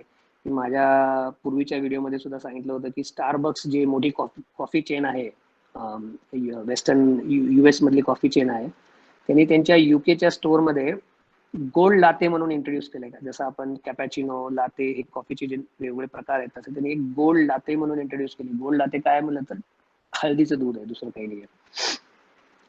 मग जर वेस्टर्न मोठ्या मोठ्या कंपनीज टर्मरिकला एवढं महत्व देत आहेत, मार्केटिंग करतायत, तर आपण सुद्धा ते करू शकतो. आपण चांगली हळद इथे शेतकऱ्याकडून डायरेक्ट घेऊ शकतो. We can process it, we can pack it, we can sell it. अजून तिसरा प्रोडक्ट म्हणलं तर मसाले. आता जसं चिली आहे, आपली मिरचीमध्ये आजकाल खूप कलरंट वापरले जातात आणि आपण जे ऍड बघतोय अंबारी, मग नंतर एव्हरेस्ट वगैरे, हे सगळे कोणीच स्वतः नाही करत. हे काय करतात, आउटसोर्स करतात. म्हणजे जे मॅन्युफॅक्चरिंग करणारे लोक आहेत त्यांना एक पर्टिक्युलर स्पेसिफिकेशन देतात, मला अशी अशी मिरची पाहिजे, हा कलर पाहिजे, हा त्याच्यामध्ये तिखटपणा पाहिजे आणि एवढ्या रेटवर मी कॉन्ट्रॅक्ट द्यायला तयार आहे. मग आपण तसं करू शकतो, पण त्याच्यासाठी आपल्याला आधी त्या पर्टिक्युलर प्रोडक्टचा अभ्यास झाला पाहिजे पूर्ण, की त्याचे चॅलेंजेस काय आहेत, त्या सेक्टर मधले चॅलेंजेस काय आहेत, मग तो सीजनल आहे का, त्याच्यावर दुसरे काय काय इम्पॅक्ट होतात, त्याच्यामध्ये प्लेयर कोण कोण आहेत, हे सगळी सेकंडरी स्टडी केली पाहिजे. बनवणं हे सगळ्यात सोपं काम आहे. म्हणजे सोपं म्हणलं तर ते अवघडच आहे, सुरुवातीला अवघड आहे. सुरुवातीचे 1-2 वर्ष अवघड असतं, पण नंतर तुम्हाला माहित होतं की बाबा प्रॉब्लेम्स काय काय, यू कॅन सॉल्व्ह इट. पण बनवण्यानंतर प्रोडक्ट विकणं इज द बिगेस्ट चॅलेंज. आणि हे मी तुम्हाला, म्हणजे कारण मी दोन्ही बाजू बघितले, त्याच्यामुळे मी एकदम ठामपणे सांगू शकतोय. मी रिटेलर म्हणून प्रोडक्ट विकलेत, लोकांचे प्रोडक्ट घेऊन विकलेत, आणि आता स्वतः गुळ बनवतोय ना, तर विकतोय सुद्धा. So I have seen both the sides. आणि विकणं हे खूप चॅलेंजिंग आहे, बनवणं खूप सोपं आहे. बनवणं काही नाही, एकदा मला ऊस यायला लागला, माझी सिस्टम सेट झाली की मी गुळ किती बनवू शकतो. पण त्या गुळाला योग्य भाव मिळणं, योग्य वेळेवर पैसे माझ्याकडे कलेक्ट होणे, हे सगळ्यात चॅलेंजिंग काम असतं. कारण त्याच्याशिवाय चक्र चालत नाही. तुम्हाला जोपर्यंत गुळ विकत नाही, त्याचे पैसे येत नाही, तुम्ही ऊसाची पेमेंट नाही करू शकत, तुम्ही लेबरला पेमेंट नाही देऊ शकत, तुम्ही लाईट बिल नाही देऊ शकत. हे कुठल्याही धंद्याला तेच अप्लाय होतं, म्हणजे not only for jaggery manufacturing, for any manufacturing unit. So that cash flow should be managed well. मग मला असं वाटतं की आजच्या, म्हणजे आपल्या जे मराठवाडा मित्रमंडळातर्फे जे ज्यांना इंटरेस्ट आहे, तरुणांना, की परत आपल्या गावी यायचं आणि काहीतरी करायचंय, तुम्ही मॅन्युफॅक्चरिंग जर ज्याला इंटरेस्ट आहे ते तर करा. Manufacturing is amazing. म्हणजे त्याचा थ्रिल वेगळाच आहे, त्याच्यामध्ये एक चॅलेंज वेगळीच आहे. पण ट्रेडिंग सुद्धा करू शकता. ट्रेडिंग सोपी, म्हणजे आपल्याला टिपिकल बागवान टाईप ट्रेडिंग नाही करायची, म्हणजे जे आपले आडतीवर सेठजी लोक किंवा बागवान लोक करतात, की माल इकडून आला आणि तिकडे माल दिला, क्रॉस डॉकिंग केली फक्त. ते व्हॅल्यू ऍडिशन झालं पाहिजे. जोपर्यंत व्हॅल्यू ऍडिशन होत नाही तोपर्यंत तुम्ही टिकू शकत नाही. एक पार्ट तो झाला. दुसरं, तुम्ही स्वतःचा ब्रँड बनवू शकता. ब्रँड बनवणं again is very challenging, it's not easy. आज सगळ्यात मोठे कंपनी जे HUL, PNG, हे जे मोठे कंपनीज आहेत, FMCG, जसं नेस्ले आहे, कॅडबरीज आहे, जनरल मिल्स आहे, पिल्सबरी आटा ते जे बनवतात, हे ब्रँडला खूप महत्व देतात. कारण त्यांना क्वालिटी टिकवायची असते, ब्रँड टिकवायचा असतो, आणि त्याच्यावर खूप खर्च करतात, त्याला पैसा खूप लागतो. मग तुम्ही जर ब्रँड बनवायचा असेल तर तुम्ही मॅन्युफॅक्चरिंग मध्ये जाऊ नका, डायरेक्ट ब्रँड बनवा. आणि आमच्यासारख्या मॅन्युफॅक्चरर्सकडे या. तुम्हाला गुळ पाहिजे, गुळ घ्या. तुम्हाला तूरडाळ पाहिजे, तूरडाळ घ्या. तुम्हाला घाण्याचं तेल पाहिजे, घाण्याचं तेल घ्या. तुम्हाला बेसन पाहिजे, बेसन घ्या. काय लागेल ते मॅन्युफॅक्चरर सगळेच आहेत. बट आज मॅन्युफॅक्चरर्सकडे मॅन्युफॅक्चरर्स दोन्हीकडे फोकस नाही करू शकत. तो मॅन्युफॅक्चरिंग पण करणं आणि चांगलं ब्रँड बनवून विकणं, हे 2 पार्ट करू शकत नाही. आणि तुम्ही बघा कुठलाच मॅन्युफॅक्चर तसा नाही. It's very rarely you will find की there is a product whose manufacturer and marketer is the same company or the same person. तुम्ही कुठलाही आज पॅकेज प्रोडक्ट घ्या, माझ्याजवळ इथं कुठलं पॅकेज प्रोडक्ट नाहीये, कुठेही असेल तर त्याच्यावर 2 लिहिलेले असतात, मॅन्युफॅक्चर्ड बाय, मार्केटेड बाय. कारण ते 2 वेगळे गेम आहेत आणि त्याला इन्व्हेस्टमेंट पण तेवढीच लागते, त्याला वेगळे स्किल सेट लागतात. मॅन्युफॅक्चरिंगला वेगळं स्किल लागतं, मार्केटिंगला वेगळं स्किल लागतं. तुमच्याकडे जी स्किल आहे त्या हिशोबाने तुम्ही ठरवा तुम्हाला मॅन्युफॅक्चरिंग मध्ये जायचं आहे का मार्केटिंग मध्ये जायचं आहे. आणि दोन्हीमध्ये स्कोप आहे, 100% दोन्हीमध्ये स्कोप आहे. दोन्हीचे रिक्वायरमेंट्स वेगवेगळे आहेत. हा झाला एक भाग. दुसरा भाग गव्हर्नमेंट स्कीम्सवर. गव्हर्नमेंटच्या स्कीम्स आता सध्या खूप आहेत ऍग्रिकल्चर रिलेटेड बिझनेसेस मध्ये. तुम्ही काहीही करा, तुम्ही दाल, आटा, चावल, दूध, तेल, काही पण बनवा, त्याच्यावर तुम्हाला स्कीम्स आहेत. म्हणजे any business that you want to do related to agriculture can be fitted into one or the other government scheme. आता जे सगळ्यात प्रचलित स्कीम जी आहे, आपल्याला जे सोपी स्कीम आहे आपल्या सगळ्या लोकांना करण्यासाठी योग्य आहे, ती म्हणजे CMEGP म्हणून आहे. That's called chief minister employment generation programme. म्हणजे आपल्याला एम्प्लॉयमेंट जनरेट करायचं आहे आणि एम्प्लॉयमेंट जनरेट करण्यासाठी शासन त्याला फंड्स अलोकेट केलेले आहेत. मग याच्यामध्ये काय की 50 लाखापर्यंत त्यांनी दिले की तुम्ही कुठलेही प्रोजेक्ट करा, 50 लाखापर्यंत मॅक्सिमम त्याची व्हॅल्यू. 100 लाखाची असेल तरी त्याला 50 लाखच पकडतील जेव्हा सबसिडी कॅल्क्युलेट करायचं तेव्हा. मग समजा आता एक एक्झाम्पल, आतिशजीला एक घाण्याचं तेल करायची मिल टाकायची, तेल मिल टाकायची. मग 50 लाखापर्यंत आतिशजीने समजा त्यांना टाकायचे देवणीमध्ये. देवणी हा तालुका आहे लातूर जिल्ह्यामध्ये, किंवा उस्मानाबादमध्ये टाकलात तुम्ही एक तेलाची मिल. मग त्याच्यासाठी तुम्हाला लागणारी मशिनरी किती आहे, 15 लाखाची आहे. मग तुम्हाला लागणारा त्याचा सिव्हिल वर्क एक 10-20 लाखाचा आहे. मग तुम्हाला त्याचं खेळतं भांडवल लागेल, लाईट, हे ते सगळं म्हणून तुम्ही एक 70 लाखाचं इन्व्हेस्टमेंट केलं. मग तुम्ही जेव्हा 70 लाखाची इन्व्हेस्टमेंट, शासन काय करतं, 50 लाखच पकडतं त्याला सबसिडीच्या वेळेस, आणि 25% सबसिडी आहे त्याला. जर तुम्ही आतिशजीच्या फॅमिली मेंबर, म्हणजे त्यांच्या कोणी विमेन फॅमिली मेंबर असेल, त्यांचे मिसेस असतील, त्यांची आई असेल, कोणा दुसऱ्याच्या नावावर केलं, लेडीजच्या नावावर, तर त्याला 35% सबसिडी आहे. This is with regards to CMEGP and this is all online. त्याची सोपी प्रोसेस म्हणजे तुम्ही गुगल करा, तुम्हाला मिळून जाईल. मी तुम्हाला एकाच मिनिटात सांगतो काय प्रोसेस आहे. तुम्ही ऑनलाईन अप्लाय करायचे, त्याचं एक पोर्टल आहे CMEGP म्हणून. त्याच्यामध्ये तुमचे डिटेल्स, आधार नंबर, ऍड्रेस, तुम्हाला काय करायचं आहे, तुम्हाला लागत किती आहे, म्हणजे कितीची इन्व्हेस्टमेंट आहे, किती एम्प्लॉयमेंट जनरेट करणार आहात. हे एक फॉर्म आहे, तो फॉर्म भरायचा. त्याच्या रिलेटेड डॉक्युमेंट्स, महाराष्ट्राचं डोमिसिल पाहिजे त्याला, की you are a domicile of Maharashtra. मग Aadhaar card, project report, PAN card, photograph, हे सगळं अपलोड करायचं. आणि मग नंतर ते जिल्हा उद्योग केंद्रामध्ये त्याची पडताळणी होते. आणि जिल्हा उद्योग केंद्रामध्ये काय दर महिना 2 महिन्याला ते त्यांची बॉडी असते, वेगवेगळ्या डिपार्टमेंटमधील जे मुख्य अधिकारी असतात आणि कलेक्टर त्याचे हेड असतात. मग त्यांची मीटिंग होते महिना 2 महिन्याला, आणि जेवढे प्रोजेक्ट्स आल्या त्या महिन्या 2 महिन्यामध्ये आलेत त्याचं ते अप्रुव्हल किंवा रिजेक्शन करतात.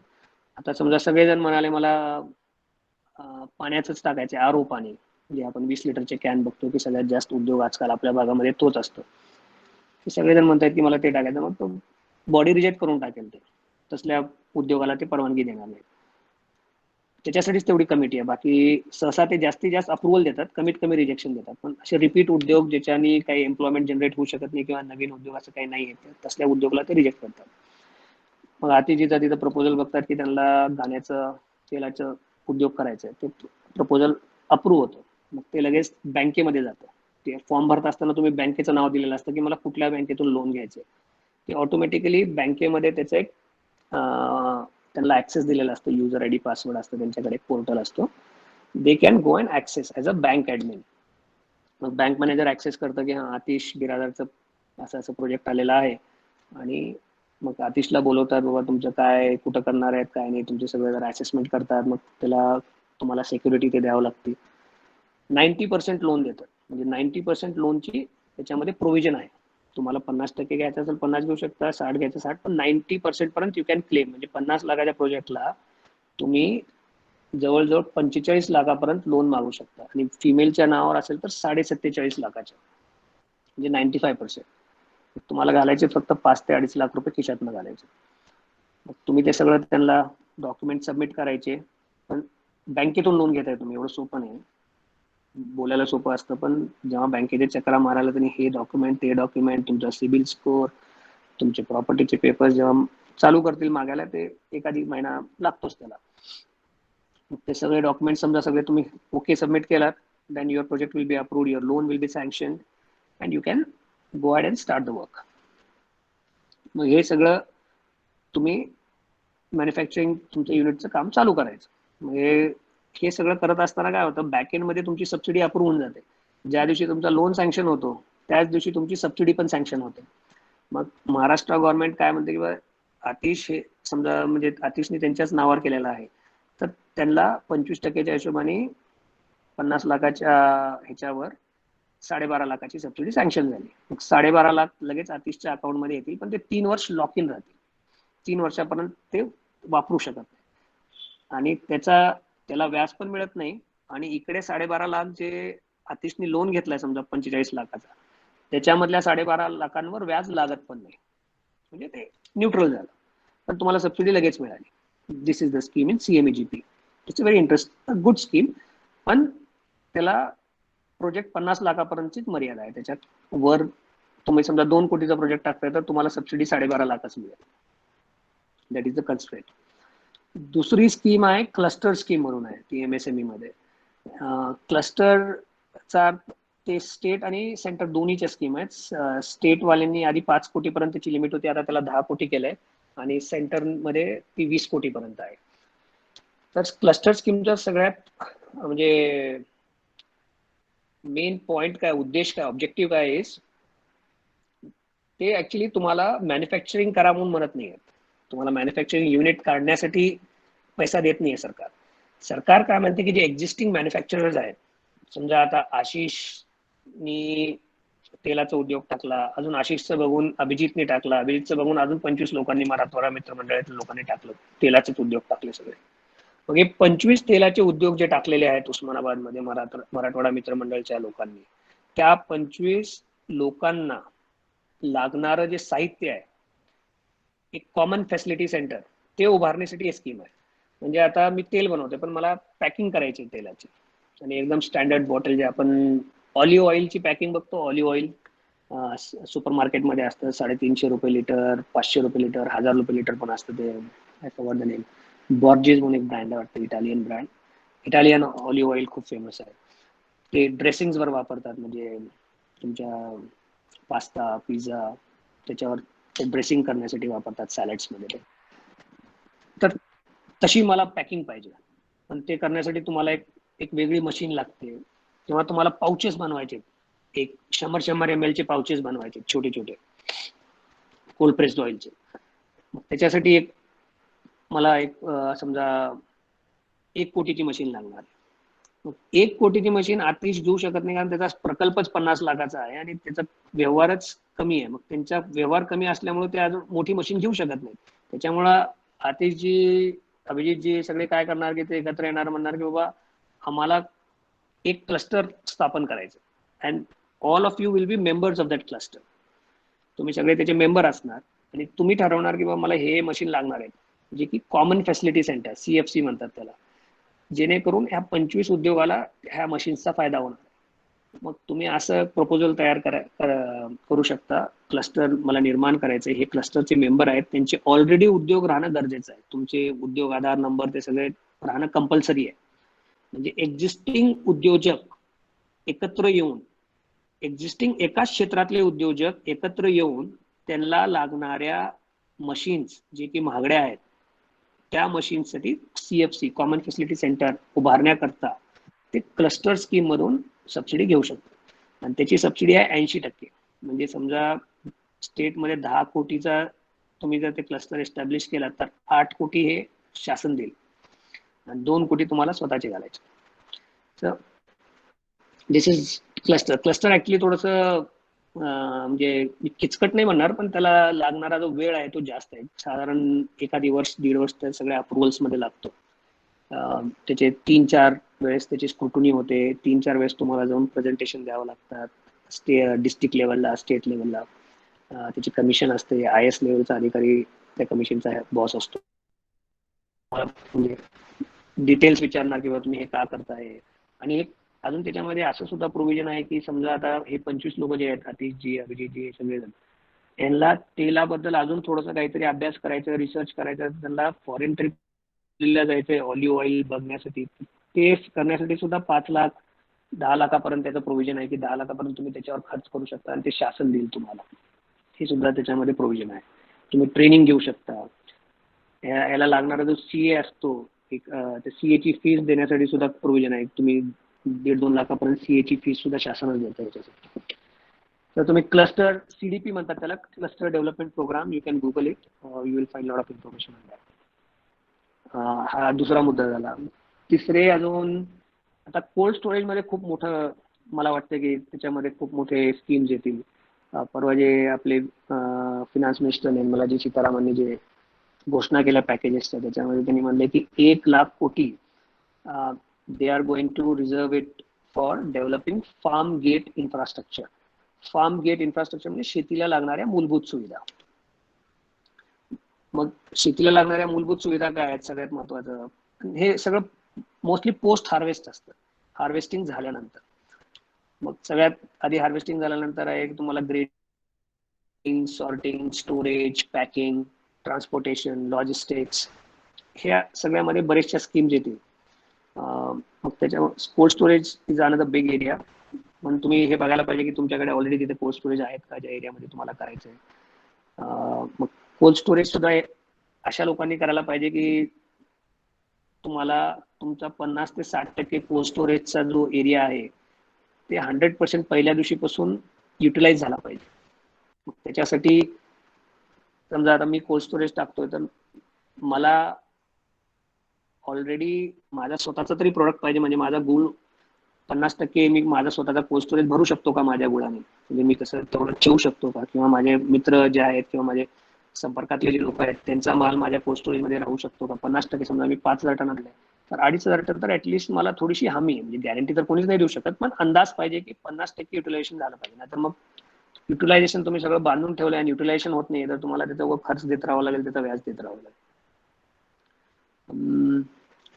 Another areas, dairy is another big sector. कारण डेअरी कसं आहे, लोकली त्याचा म्हणजे मोठा ब्रँड, आता अमूल एक ब्रँड आहे, मदर डेअरी एक ब्रँड आहे, पण लोकल पेनिट्रेशन ह्या नॅशनल ब्रँड्सचा अजून झालेला नाही. आणि दूध प्रत्येक घरी लागणारी वस्तू आहे, त्याच्यामुळे तुम्ही छोट्या प्रमाणामध्ये एकेका आपापल्या गावामध्ये, जिल्हा पातळीवर सुद्धा नाही म्हणत मी, नुसतं आता माझं गाव उदगीर आहे, उदगीरमध्ये जवळजवळ 1.25 लाख लोकसंख्या आहे. एखादा तिथं 100% there is an opportunity for a business in dairy sector, जेणेकरून ते 5 ते 10 हजार लिटर दूध एकदम हायएस्ट क्वालिटीचं जर घरोघरी पुरवठा करू शकतील तर त्यांचा बिझनेस चालेल. पण इट्स नॉट इझी, खूप चॅलेंजिंग सेक्टर आहे, पेरिशेबल आहे, तर म्हणजे नासणारी वस्तू आहे आणि खूप चॅलेंजेस आहेत. तुम्हाला योग्य सप्लाय मिळणं गरजेचं आहे, आणि स्वतः जर प्रोडक्शन मध्ये गेलात तर अजून जास्त चॅलेंजेस आहेत. म्हणजे स्वतः तुम्ही जर कॅटल ठेवून, म्हणजे गाय म्हशी ठेवून जर दूध उत्पादन करायचा विचार करत असेल तर खूप चॅलेंजेस आहेत. पण चॅलेंजेस आहेत म्हणून असं नाही की कोणी करत नाही, करणार लोक करतच आहेत, लोक पैसा कमवतच आहेत, ते लागणारच आहे गरज. There is no substitute for milk, हे लागणारी वस्तू आहे. पण ते चॅलेंजेस माहीत राहायला पाहिजे आपल्याला की प्रोडक्शन मध्ये खूप चॅलेंजेस आहेत, मार्केटिंगचे वेगळे चॅलेंजेस आहेत. तो सेक्टर सुद्धा त्याच्यामध्ये ऑपॉर्च्युनिटीज भरपूर आहेत, आणि त्याच्यामध्ये सबसिडीज, गव्हर्नमेंट स्कीम सुद्धा आहेत डेअरीमध्ये. परवाच त्याच पॅकेज मध्ये जे आपलं पॅकेज आलं परवा कोरोनाचं, त्याच्यामध्ये 15,000 कोटी त्याने डेअरीसाठी अनाऊन्स केलंय. अजून trading is another big area. Trading मध्ये you have to play smart. तुम्हाला अभ्यास खूप पाहिजे आणि पैसा सुद्धा लावावा लागतो त्याच्यामध्ये. जसं मग कोल्ड स्टोरेज, वेअर हाऊस यांच्यासोबत सुद्धा तुमचा संपर्क चांगला पाहिजे, तुमच्याकडे स्टोरेजला कॅपॅसिटी पाहिजे. साधं उदाहरण म्हणजे टमाटाच तुम्ही घ्या. आता आपण हे मागच्या व्हिडिओमध्ये सुद्धा मी बोललो होतो परत एकदा, कारण हे 2 महिन्यापूर्वी झालं, व्हिडिओ झाल्यानंतर अजून झालं. टमाटामध्ये लोकांनी रोडवर फेकला, आणि आज टमाटा आजच्या घडीला 70 रुपये 80 रुपये किलो आहे आज. तर 80 रुपये किलो टमाटा फक्त 2 महिन्यामध्ये 2 रुपये किलोच होता 2 महिन्यापूर्वी, आणि आज 80 रुपये किलो झाला. हे एवढं 40 पट 60 दिवसामध्ये 70 दिवसामध्ये 10 पट सुद्धा पकडा तुम्ही. दिस इज नॉट, म्हणजे जे प्रोडक्ट आपल्याला त्याची जर किंमत 10 पटीने खालीवर होत असेल तर तो बनवणारा सुद्धा, विकणारा सुद्धा आणि खाणारा सुद्धा, तिन्ही लोकांना तो डिस्टर्ब करेल. कारण प्लॅन नाही करू शकत कोणी 10 पट्टीच्या वाढीला किंवा गिरावटीला प्लॅनिंग नाही होऊ शकत. प्लॅनिंग 10%, 20%च्या फ्लक्च्युएशनला प्लॅनिंग होते. 10 टाइम्स 20 टाइम्स फ्लक्च्युएशनला प्लॅनिंग नाही करू शकत. तर ते प्रॉब्लेम सॉल्व्ह करता येईल का? ऍक्च्युली वित्तमंत्र्यांनी त्या दिवशी निर्मलाजी सीतारामन पॅकेज घोषित केलं, त्यांनी एक्झॅक्टली हेच एक्झाम्पल घेतलं होतं आणि ते म्हणाले की 500 कोटी आम्ही ह्याच्यासाठी अलोकेट करतोय जेणेकरून हे जे पेरिशेबल प्रोडक्ट आहेत, आज समजा उदगीरमध्ये टमाट्याचा भाव 10 रुपये आणि तेच नवी मुंबईमध्ये 25 रुपये आहे, तर समजा मला ट्रेडिंगमध्ये काम करायचं तर मी काय करणार, इथला 10 रुपयाचा टमाटा घेणार, पॅकिंग करणार, त्याला 1 रुपये खर्च येईल, ट्रान्सपोर्टेशनला 2 रुपये खर्च येईल, तिथे लोडिंग अनलोडिंगला 1 रुपये खर्च येईल. 10 रुपयाचा टमाटा 14 रुपये आणि तर खर्च 1 रुपये, 15 रुपये. 15 रुपये मी नवी मुंबईत पाठवेन, तिथं आतिशजीला सांगेन, आतिशजी तिथे उतरून घेतील, 25 रुपयाला विकून टाकतील. मग आपल्याला 10 रुपये प्रॉफिट झाला. पण हा जर लॉजिस्टिक्सला लागणारा जर 3 रुपये खर्च आहे, गव्हर्नमेंट म्हणते की 1.5 रुपये आम्ही देणार, 1.5 रुपये तुम्ही द्या, 1.5 रुपये मी गव्हर्नमेंट कडून घ्या. त्याचं आता ते ऑपरेशनल कसं होईल ते अजून क्लिअर गायडन्स आलेलं नाहीये, पण that will come out. Scheme घोषित केल्या म्हणजे 100% ते लागू होईलच. गव्हर्नमेंटची धारणा अशी आहे, धोरण असं आहे की गव्हर्नमेंटला माहिती आहे की हे प्रॉब्लेम आहे and they are trying to solve it. Now this is not the only way to solve it, there can be another ways of solving this problem. हा एक पार्ट झाला. दुसरा पार्ट तुम्ही करू शकता की तुम्ही प्युरी बनवू शकता टमाट्याची. प्युरी बनवणं सोपं आहे, पण मग ते प्युरी विकणार कोणाला? मग जर टोमॅटो केचप म्हणून विकायचं असेल तर तुम्हाला जाऊन HUL ला बोलावं लागेल. HUL बॉम्बे हेड ऑफिसला जाऊन तिथल्या कॅटेगरी मॅनेजरला पकडावं लागेल की बाबा मी सॉस देऊ शकतो. मग तो तुम्हाला 10 प्रश्न विचारेल, लॅब रिपोर्ट आणा म्हणेल. तेवढी तुमची तयारी असेल की मी क्वालिटी केचप देऊ शकतो at a very good price, 100% HUL तुमच्याकडून टोमॅटो केचप घेऊ शकतो. पण these are all challenging things. बोलणं सोपं आहे, करणं खूप अवघड आहे. म्हणजे मी असं म्हणत नाही की डिमोटिवेट नाही करत, पण I am trying to be realistic. एवढं म्हणजे बरेच लोक असं सांगतात ना की हे करा लगेच तुम्हाला 5चे 10 होतील, 10चे 15 होतील, पण हे असं एवढं सोपं नाहीये, पण अवघड पण नाहीये. लोक करणारे करू लागलेत आणि त्याच्यावर त्यांचं करिअर चालूच आहे. Another advantage of getting into manufacturing is, एक तुम्ही जॉबवर डिपेंड नाही राहणार, हे तर 100% आहे, कारण तुमचे स्वतःचं उत्पादन आहे, तुमचं स्वतःचं उद्योग आहे. दुसरं, तुमच्या पुढच्या पिढीला सुद्धा जॉब किंवा नोकरी हुडकत बसायची वेळ येणार नाही. तुमचा कारखाना चांगला सेट झाला तर तुमची पुढची पिढी सुद्धा ते कारखाना चालू शकते. आपण बऱ्याच लोकांना बघतो, म्हणजे खास करून म्हणजे विशेष समाजाबद्दल बोलत नाही, पण ते त्यांची प्रॅक्टिस आहे, आपण ते शिकलं पाहिजे. म्हणजे मारवाडी समाज असेल किंवा कोमटी समाज असेल, त्यांच्याकडे बॅकअप ऑप्शन असतो हमेशा. त्यांना दुकान असतो, व्यवसाय असतो किंवा मॅन्युफॅक्चरिंग असतं. मुलगा शिकला ठीक आहे, डॉक्टर होतो, इंजिनियर होतो, अधिकारी होतो. नाही शिकला तर सरळ दुकानावर बसतो, नाही तर जाऊन कारखान्यामध्ये बसतो, आणि त्याच्यात काहीच वाईट नाहीये. We should always try to have backup options. म्हणजे आपण करत नाही कारण आपण रिस्क घेत नाही. आपल्याला रिस्क घेणं आवडत नाही. आपल्याला टिपिकल नोकरी सोपी वाटते. नोकरीमध्ये कमीत कमी रिस्क आहे. नोकरी करण्याला वाटतं की खूप अवघड आहे, पण जो नोकरी करून उद्योगात येतो त्याला माहिती आहे की नोकरी खूप सोपी आहे. हे मी तुम्हाला ठामपणे सांगू शकतो की नोकरी is the easiest thing that one can do. पण उद्योगमध्ये कसं आहे, आता आम्हाला करोनाची काहीच भीती नाहीये. नोकरीवाल्याला सगळ्यात जास्त भीती आहे करोनाची, कारण उद्या चलून उद्योग कमी जास्त झाले तर नोकरी जाईल, हे जाईल. उद्योगावर, माझ्या उद्योगावर सुद्धा परिणाम होईल सगळ्या, पण आपण तर झेलू शकतो. आपण त्याप्रमाणे ट्विक करू शकतो. बाबा हे जास्त बनवायचं, कमी बनवायचं, किंवा 1 वर्ष आपण थोडस हे बनवणारच नाहीत, बंद ठेवू. All this things can be done. But with jobs तुमच्याकडे ऑप्शन्स खूप कमी आहेत. You can dictate terms, and with entrepreneurship you can dictate terms, you can create a job for others. आणि आपल्यासारख्या इकॉनॉमीला, आपल्यासारख्या कंट्रीला, म्हणजे जिथं 135-140 कोटी लोकसंख्या आहे आणि तरुण लोकांची संख्या जवळजवळ 90-95 कोटी आहे, तर जॉब देणारा माणूस, माझ्या मताने हा जॉब देणारी company, they are the most important elements of our society. त्यांना स्पेशल ट्रीटमेंट दिली पाहिजे. मी जे परवा पेपर लिहिलं, त्या पेपरमध्ये आम्ही असं नमूद केलंय की जे लोक 5 जॉब्स क्रिएट करतात त्या लोकांना एक तुम्ही स्पेशल टॅग द्या. They should be like you know B plus citizens. जे 25च्या वर करतात they should be like A category citizens, आणि जे 100च्या वर करतात they should be like A plus category citizens. हे ह्याच्यासाठी आपण टिअरिंग करतोय की वी आर एनकरेजिंग पीपल. म्हणजे लोकांना वाटलं पाहिजे की जॉब देणं किती महत्वाचं काम आहे. सगळ्यांनी टार्गेट केलं पाहिजे किंवा मला ए कॅटेगरीला जायचंय, बी कॅटेगरीच्या सिटीजनशिपला जायचं. It should be a status symbol. आज आपल्याकडे तो पार्टच नाहीये. आपल्याकडे उलट धंदा करायला किंवा उद्योग करायला कोणी जायचं म्हटलं की आधी आई वडील म्हणतात अरे नोकरी कर व विनाकारण रिस्क नको घेऊ. तो वेगळा भाग आहे. म्हणजे that's a different discussion all together. That's to do with our cultural and mindset change. ते होईल हळूहळू. पण ह्या आपल्या सुद्धा मनामध्ये ते हमेशा राहायला पाहिजे, respect for a entrepreneur who is creating job. कारण जॉब क्रिएट करणं म्हणजे तुम्ही 1, 2, 4, 5 लोकांचे घर चालवताय. That is the biggest contribution that you can do to the society, to the country. ह्याच्यापेक्षा मोठी पॅट्रिओटिक गोष्ट कुठलीच राहणार नाही, असं माझं वैयक्तिक मत आहे. हे असं चालत राहणार चर्चा आपली. तुम्हाला कुठले प्रश्न असतील तर विचारा. तर अजून मॅन्युफॅक्चरिंग वर बोलायचं मग तर I can keep on talking. म्हणजे तुमचं जर ह्याच्यावरशी झालं असेल बोलणं तर आपण चर्चासत्राला सुरुवात करू शकतो, असं काही प्रॉब्लेम नाही. हो चालेल. सर्वांना विनंती आहे की मराठवाडा मित्र परिवाराच्या वतीने जो आज वेबिनार घेण्यात येत आहे त्यात जर कोणाला स्पेसिफिक प्रश्न विचारायचे असतील व्यवसाय संदर्भात, मॅन्युफॅक्चरिंग युनिट संदर्भात, आपण अमोलजीला ते विचारू शकतो. एकानंतर एक आपण विचारू शकतो. तर ज्यांना प्रश्न विचारायचे त्याने अनम्यूट व्हावे आणि बाकीच्यांनी म्यूट व्हावे कृपा करून please. Yeah, Amol, this is Srinivas. Hello Amol, me just एक त्या चॅट वरती पण टाकलाय की म्हणजे सोलार प्लांट राईट. सध्या गव्हर्नमेंटच्या स्कीम पण खूप साऱ्या सोलार प्लांट साठी खूप आहेत.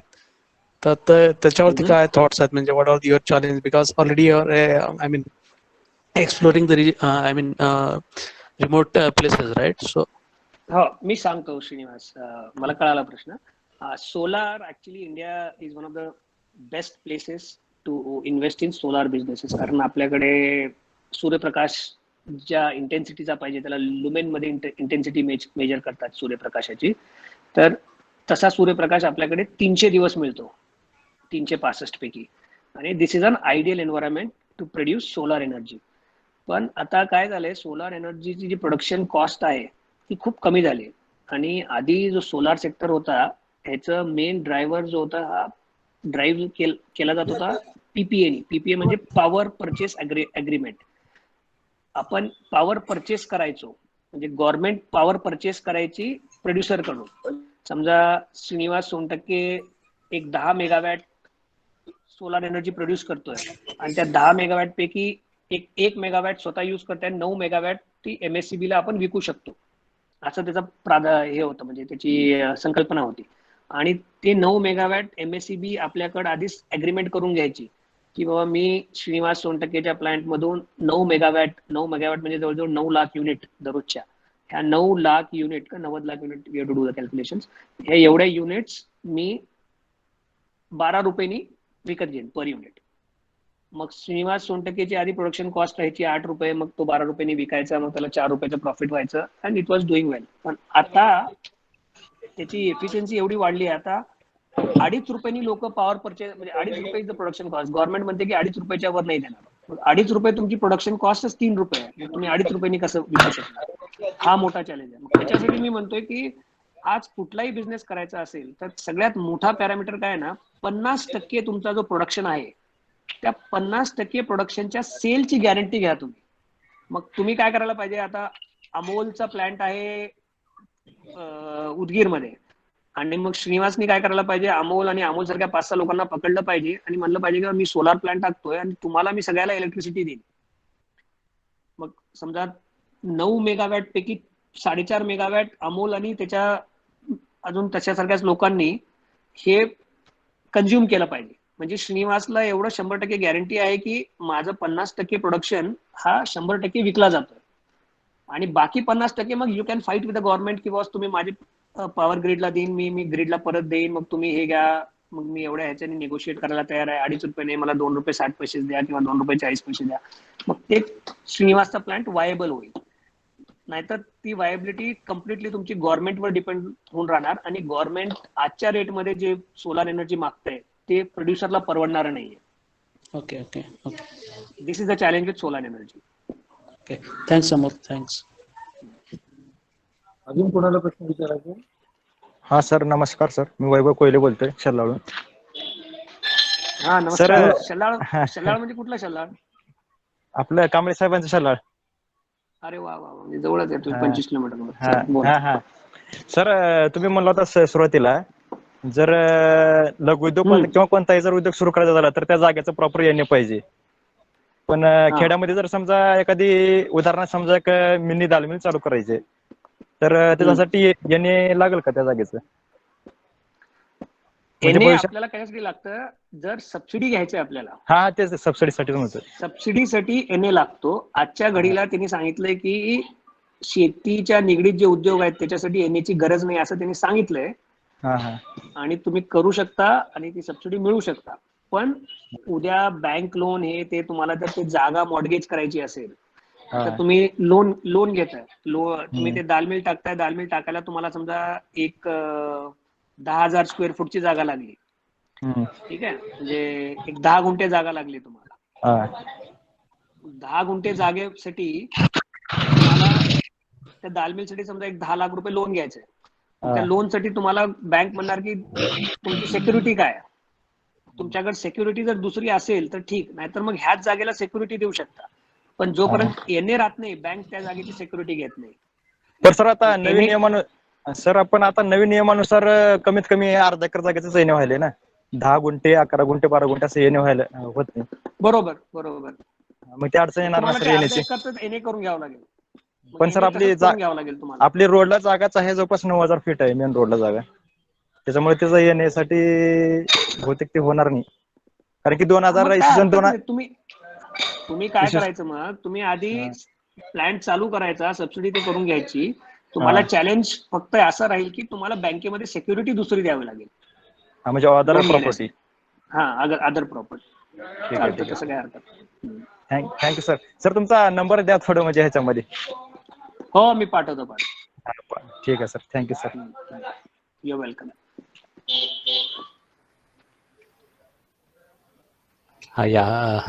मिस्टर अमोल नमस्कार. मी श्रीकांत पाटील बोलतोय. हॅलो. नमस्कार पाटीलजी.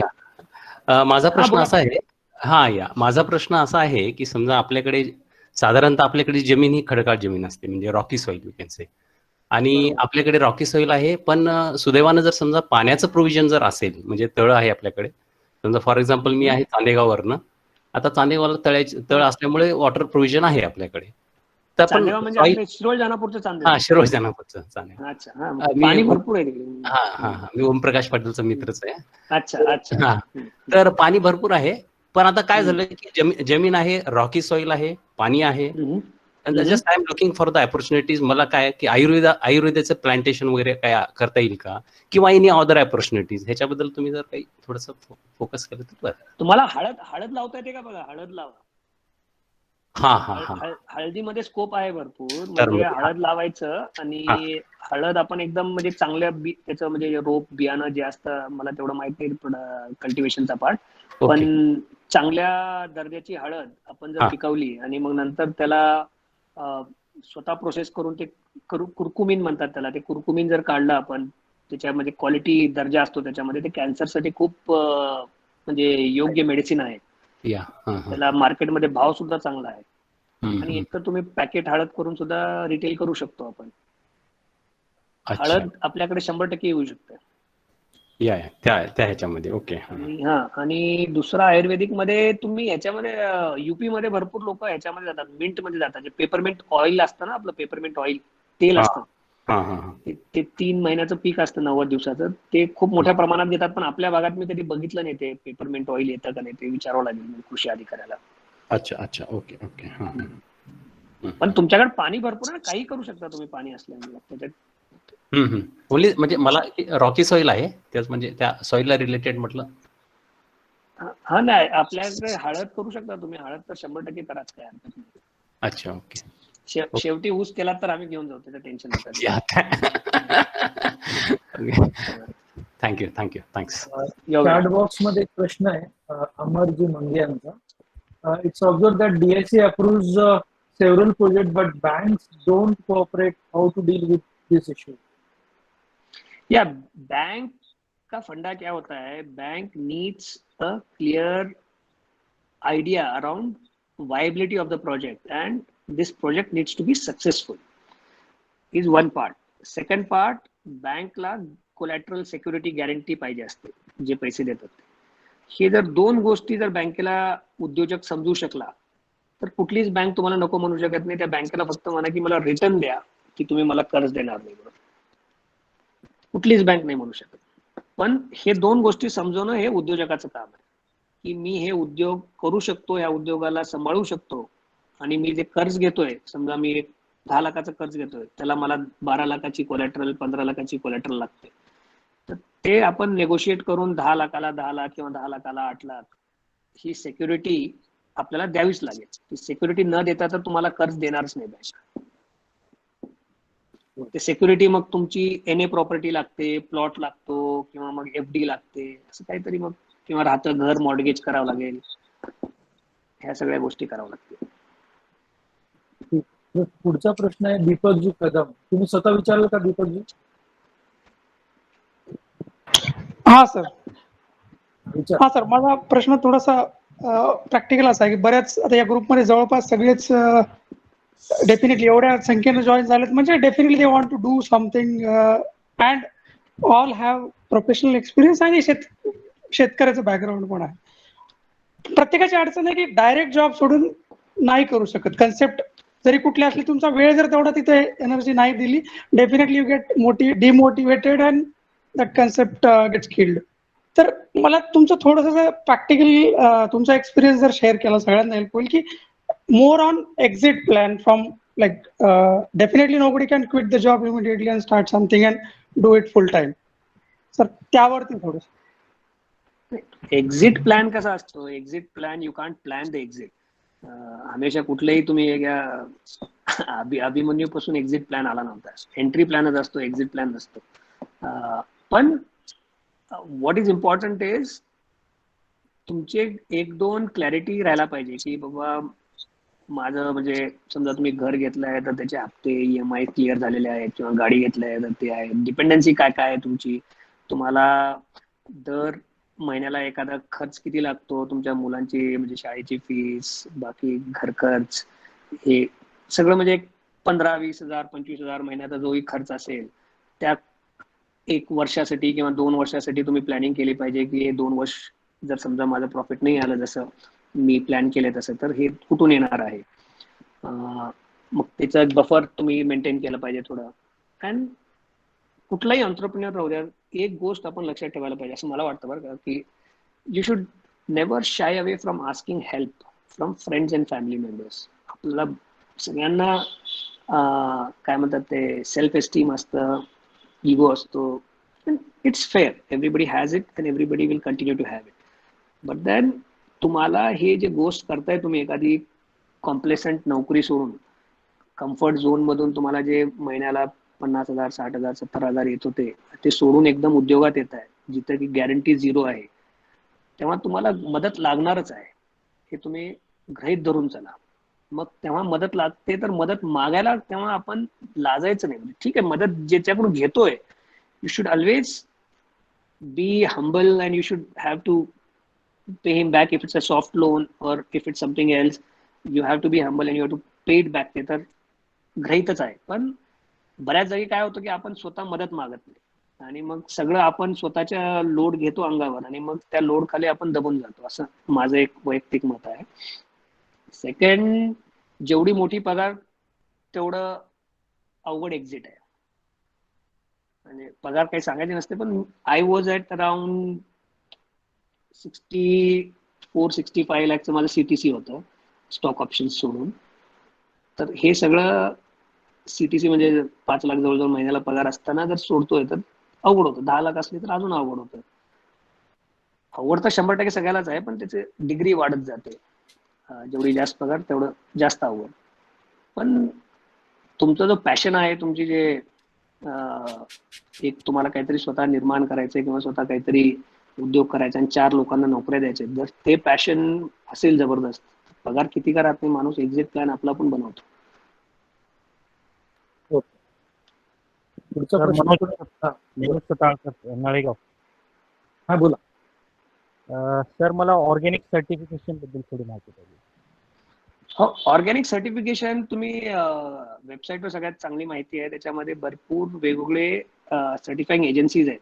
एक एनपॉप म्हणून आहे, मग नंतर इंडिया ऑर्गॅनिक्स म्हणून आहे, आणि आता जैविक म्हणून एक गव्हर्नमेंटने आता काय केलंय की सर्व एजन्सीजला मर्ज केलंय आणि ते म्हणतात की आता जैविक सर्टिफिकेट असल्याशिवाय आम्ही मानणार नाही की ते ऑर्गॅनिक आहे.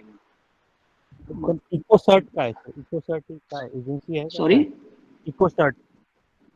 इकोसॉर्ट I don't know. I have heard about NPOP एक आहे, इंडिया ऑर्गॅनिक्स आहे, आणि जैविक एक आहे. इकोसॉर्ट मला बघावं लागेल काय. इको सर्टिफिकेशन, इको असा शॉर्ट फॉर्म आहे तो, आणि okay, two brothers organic farm आहे ना, त्यांनी ते केलेलं आहे. हे भरपूर सर्टिफिकेशन आहेत, पण खरं ऑर्गॅनिक काय असतं, जे US सर्टिफाईड सर्टिफिकेशन आहेत, म्हणजे US अप्रूव्ड, हा, हा. US आणि युरोप अप्रूव्ड, त्यालाच जर तुम्ही एक्सपोर्ट करताय तर त्यालाच डिमांड आहे, बाकीच्याला डिमांड नाहीये. आणि इंडियामध्ये तर कसं आहे, म्हणजे इंडियाचं द सॅड पार्ट, इंडियामध्ये काय की हे सगळं सर्टिफिकेशनचा खेळ जो आहे, FSSAI, food safety standards authority of India, ज्याला आपण फसाई म्हणतो, ह्या फसाई करून संचलित आहे. पण प्रॉब्लेम असा आहे, आज आपला जो लेबल आहे, म्हणजे समजा एखादा प्रोडक्ट घेतला आपण, आता एखादा हा प्रोडक्ट काहीतरी घेतला आणि ह्याच्या मागे जे कंटेंट्स लिहिलेले असतात आपल्या, की एवढं 100 ग्राम मध्ये हे 2 mg आहे, सोडियम एवढा आहे, पोटॅशियम एवढा आहे, आणि हे XYZ केमिकल आहेत. हे जर आपण लॅबमध्ये टेस्ट केला आणि जर जसं ह्यांनी लिहिलंय त्याच्या अनुसार जर मिळालं नाही, तर फसाईने ऍक्च्युली त्याच्यावर कारवाई केली पाहिजे आयडियली. पण आपल्याकडे ते मला कुठंच वाचलं नाही की अशी कारवाई झाली म्हणून. कारण काय होतं, ते लगेच काही झालं ना, लगेच ह्याचा उत्पादक जो कोणी असेल, समजा मी आहे किंवा अजून कोणी दुसरा आहे, तो सरळ लगेच त्या फसाईच्या अधिकाऱ्याकडे जातो. मग तुमच्या बिझनेस अनुसार, तुमच्या स्टेटस अनुसार त्याचं काहीतरी रेट ठरतं, आणि 5, 10,000, 25,000, 50,000 मध्ये केस सॉर्ट होऊन जाते. पण ह्याचं नुकसान काय होतं माहितीये का, ह्याच्यामुळं ज्याला जेन्युइनली चांगलं बनवायचंय, आता समजा एकाला, आता ते चांदेगावचे ग्रस्त म्हणाले की मला चांगली हळद बनवायची, त्यांनी एक मेहनत करून चांगली हळद बनवली, आणि त्या हळदीचं म्हणजे एकदम लेबल जे आहे ते एकदम करेक्ट आहे, आणि दुसरं कोणी, समजा मी भेसळ करून हळद बनवली तशीच त्यांची कॉपी करून, तेच लेबल मी पेस्ट केलंय, माझी प्रोडक्शन कॉस्ट समजा 100 रुपये किलो आहे, त्यांची प्रोडक्शन कॉस्ट 1,200 रुपये किलो आहे, 25 रुपये जास्त आहे, कारण ते एकदम प्युअर बनवतात. मी काहीतरी मिक्स केलंय त्याच्यामध्ये, पावडर कुठला तरी पिवळ्या कलरचा, म्हणून मी 100 रुपयांनी विकू शकतो, ते नाही विकू शकत. पण लेबल मी पण तेच लावलाय, त्यांनी पण तेच लावलाय, उद्या मला कोणी पकडलं तर मी लगेच 5-10 हजार मध्ये सुटून जातो. बरोबर. त्याच्यामुळे क्वालिटी मॅन्युफॅक्चरर्सला मोटिवेशन नाहीये, हा प्रॉब्लेम झालाय आपल्याकडे. आणि क्वालिटी मॅन्युफॅक्चरिंग होत नसल्यामुळे काय होतं, एक्सपोर्ट कमी होतं. कारण एक्सपोर्टला तर 100% क्वालिटी लागते, आपल्याला भेसळ करायची सवय पडते लगेच, कारण आपण प्रयत्न करतो क्वालिटी बनवायचा. मग आता ते चांदेगावले काय करतील, 125 रुपये त्यांचं व्हायला लागले, मी 100 रुपये, माझं प्रॉफिट जास्त व्हायला लागले.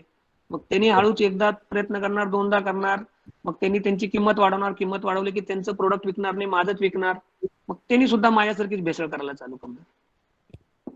ह्याच्यामुळे काय होतं, क्वालिटी प्रोडक्ट संपून जातो मार्केटमध्ये. बरोबर. चालेल सर, थँक्यू. हॅलो अमोलजी, माझा एक प्रश्न होता. हा अमोलजी, माझा एक प्रश्न होता की ऍज पर युअर एक्सपिरियन्स, तुम्ही सगळ्याच रोल मधून गेलात, as a employee, as a employer, as a manufacturer, आणि सध्या तुम्ही मराठवाडा रिजनवर बऱ्यापैकी अभ्यास करताय, म्हणजे चांगला अभ्यास करताय की for making any project success, man power, skilled man power and man management is very important, correct? तर मराठवाड्या रिजन मधल्या लोकांची मेंटॅलिटी तशी नाहीये माझ्या एक्सपिरियन्स नुसार. तर ह्या for making any new agro business और एनी न्यू स्टार्टअप, तर तुमचं स्किल्ड मॅन पॉवरवर मराठवाड्यात उपलब्ध होऊ शकतं का, ह्याच्यावर काय मत आहे? ते बघा, जे मेंटॅलिटीचा पार्ट जो आहे त्याला वेळ लागतो. त्याच्यात you and me can't influence much beyond a point. त्याला हळूहळू एक काळांतरानेच ते चेंज होतात. पण हाच मराठवाड्याचा माणूस जेव्हा पुण्यामध्ये जातो, जेव्हा दिल्लीमध्ये जातो, तो बदलतो. तो एकदम प्रोफेशनल होतो. तो बरोबर वेळेवर जातो, वेळेवर येतो. जे सांगितलेले काम आहेत ते वेळेवर संपवतो. हे एन्व्हायरमेंटचा पार्ट आहे. जर तुम्ही मराठवाड्यामध्ये राहून जर एक टॉपची कंपनी जर चालवली आणि तुम्ही सुद्धा तसंच जर पाळलात सगळ्या गोष्टी, म्हणजे ह्या तारखेला पगार होणार म्हणजे ह्या तारखेला पगार होणार, हे सुविधा जर एम्प्लॉईजला द्यायचे म्हणत तर ते सुविधा तुम्ही एम्प्लॉईला देणारच, मग काही हो. एम्प्लॉई सुद्धा हळूहळू तसं रिस्पॉन्ड करायला चालू करतात. असं नाही की नाही करत, कारण these are people, like people, it's like equal and opposite reaction असतात. To every action there is an equal opposite reaction. You act well, they will react well. Okay okay, thank you.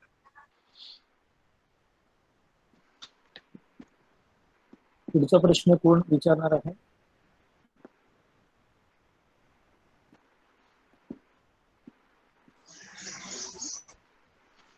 हा, विचारू शकता. कोणाला विचारायचा प्रश्न?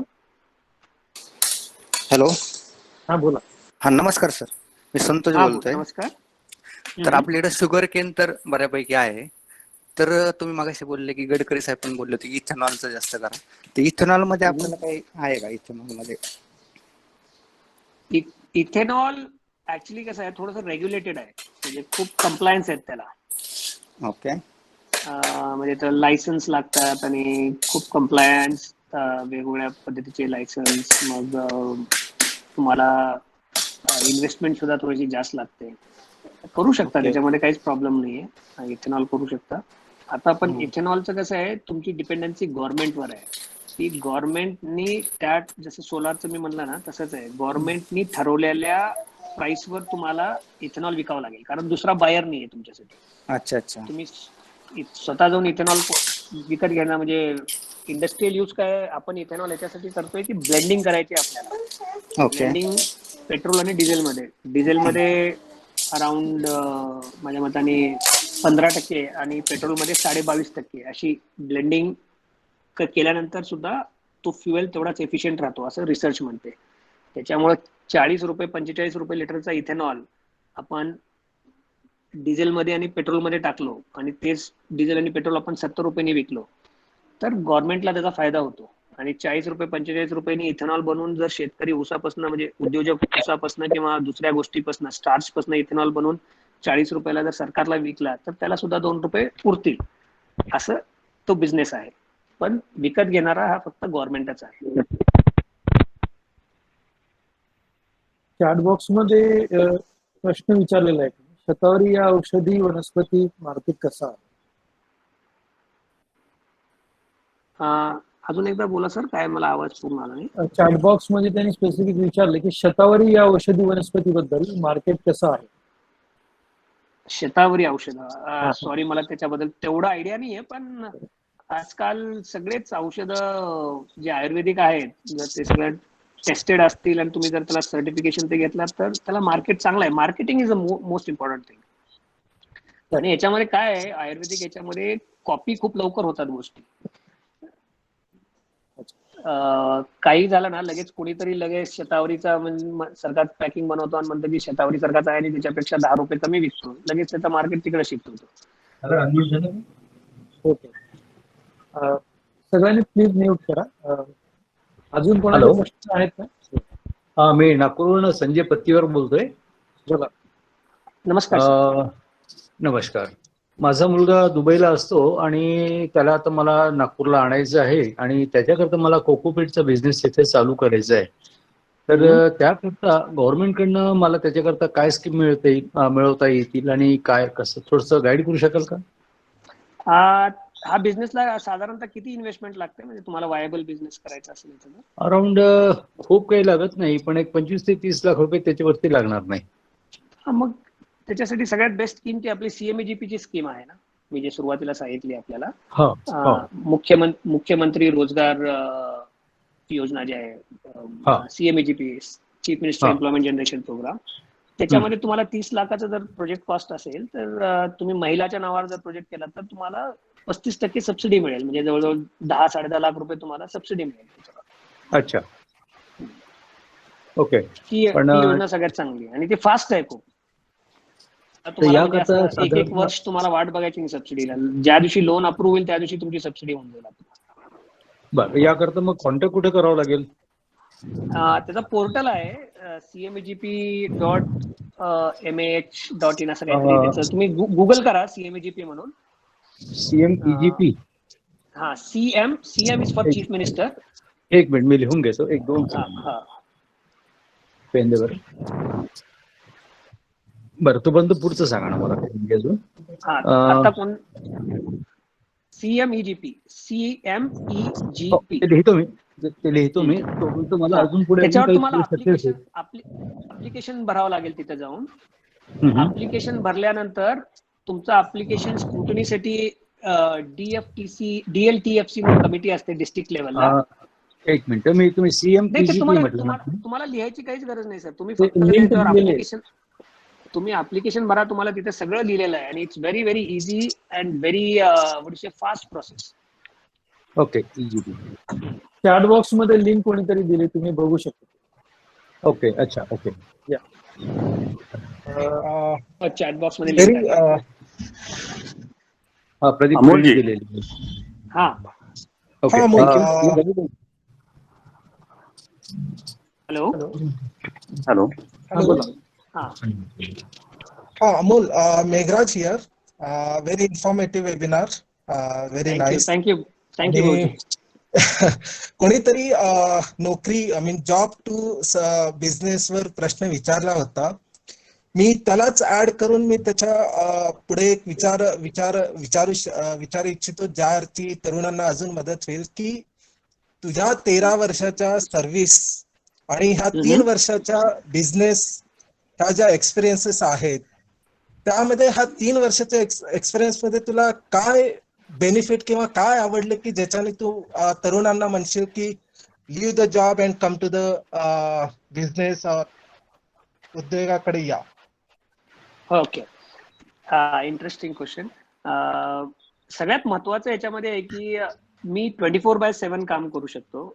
देर is no Saturday, there is no Sunday. You can work any time you want. तुम्ही स्वतःचे boss आहात. तुम्हाला कुठलीच परवानगी घ्यायची गरज नाहीये. तुम्हाला कोणालाच मेल करून विचारायचं नाहीये की बाबा हे असं मी करू इच्छितो, मी करू का न करू का, जे की आपल्याला हमेशा जॉब्सवर असताना अप्रुव्हल्स घ्यावं लागतं. तुम्हाला एक स्वतःचं सर्कल बनवू शकता तुम्ही इथे. तुम्ही समजा आता मी गुळाचा उद्योग करतोय, तर मी गुळाच्या उद्योगामुळं बऱ्याचशा व्यापाऱ्यांसोबत माझ्या ओळखी झाल्या. म्हणजे आडत लाईन मध्ये असू द्यात किंवा उदगीर, लातूर, नांदेड, गुजरात, तमिळनाडू, केरळ, आणि वेगळे उद्योग समजायला मिळाले की बाबा गुळामुळं किती उद्योग चालतात किंवा गुळ हा कुठल्या कुठल्या गोष्टीचा रॉ मटेरियल आहे, त्या गोष्टी मग त्याचे धंदे कसे चालतात, हे एक नवीन डोमेन समजायला मिळालं. आधी माझं काय होतं की लिमिटेड डोमेन राहायचं. म्हणजे तुम्ही एखादी जॉब करताय, तुम्ही एखाद्या क्षेत्रात, समजा मी मोबाईल ऍक्सेसरीजचा बिझनेस हेड होतो, तर मोबाईल ऍक्सेसरीज मध्येच राहायचो मी की बाबा आता मोबाईल लॉन्च झालाय, मग आता याची नवीन कव्हर्स येणार, याची नवीन काहीतरी ऍक्सेसरीज येणार, हेडफोन येणार, चार्जर येणार, ब्लूटूथचं हे आलं ते आलं. पण ते लिमिटेड वर्ल्ड आहे, हे अनलिमिटेड वर्ल्ड आहे. That is one big difference. Second important thing is you are your own boss and there is no governing principle on you. तुम्ही स्वतःच गव्हर्निंग बॉडी आहात आणि तुम्ही स्वतःच एक्झिक्युशन बॉडी आहात. म्हणजे तुम्ही स्वतःच सगळं लिहितायत रूल्स आणि ते स्वतःच तुम्हाला फॉलो करायचे. हे म्हणजे चॅलेंजिंग पण तेवढंच आहे, पण एंटरटेनिंग पण तेवढंच आहे.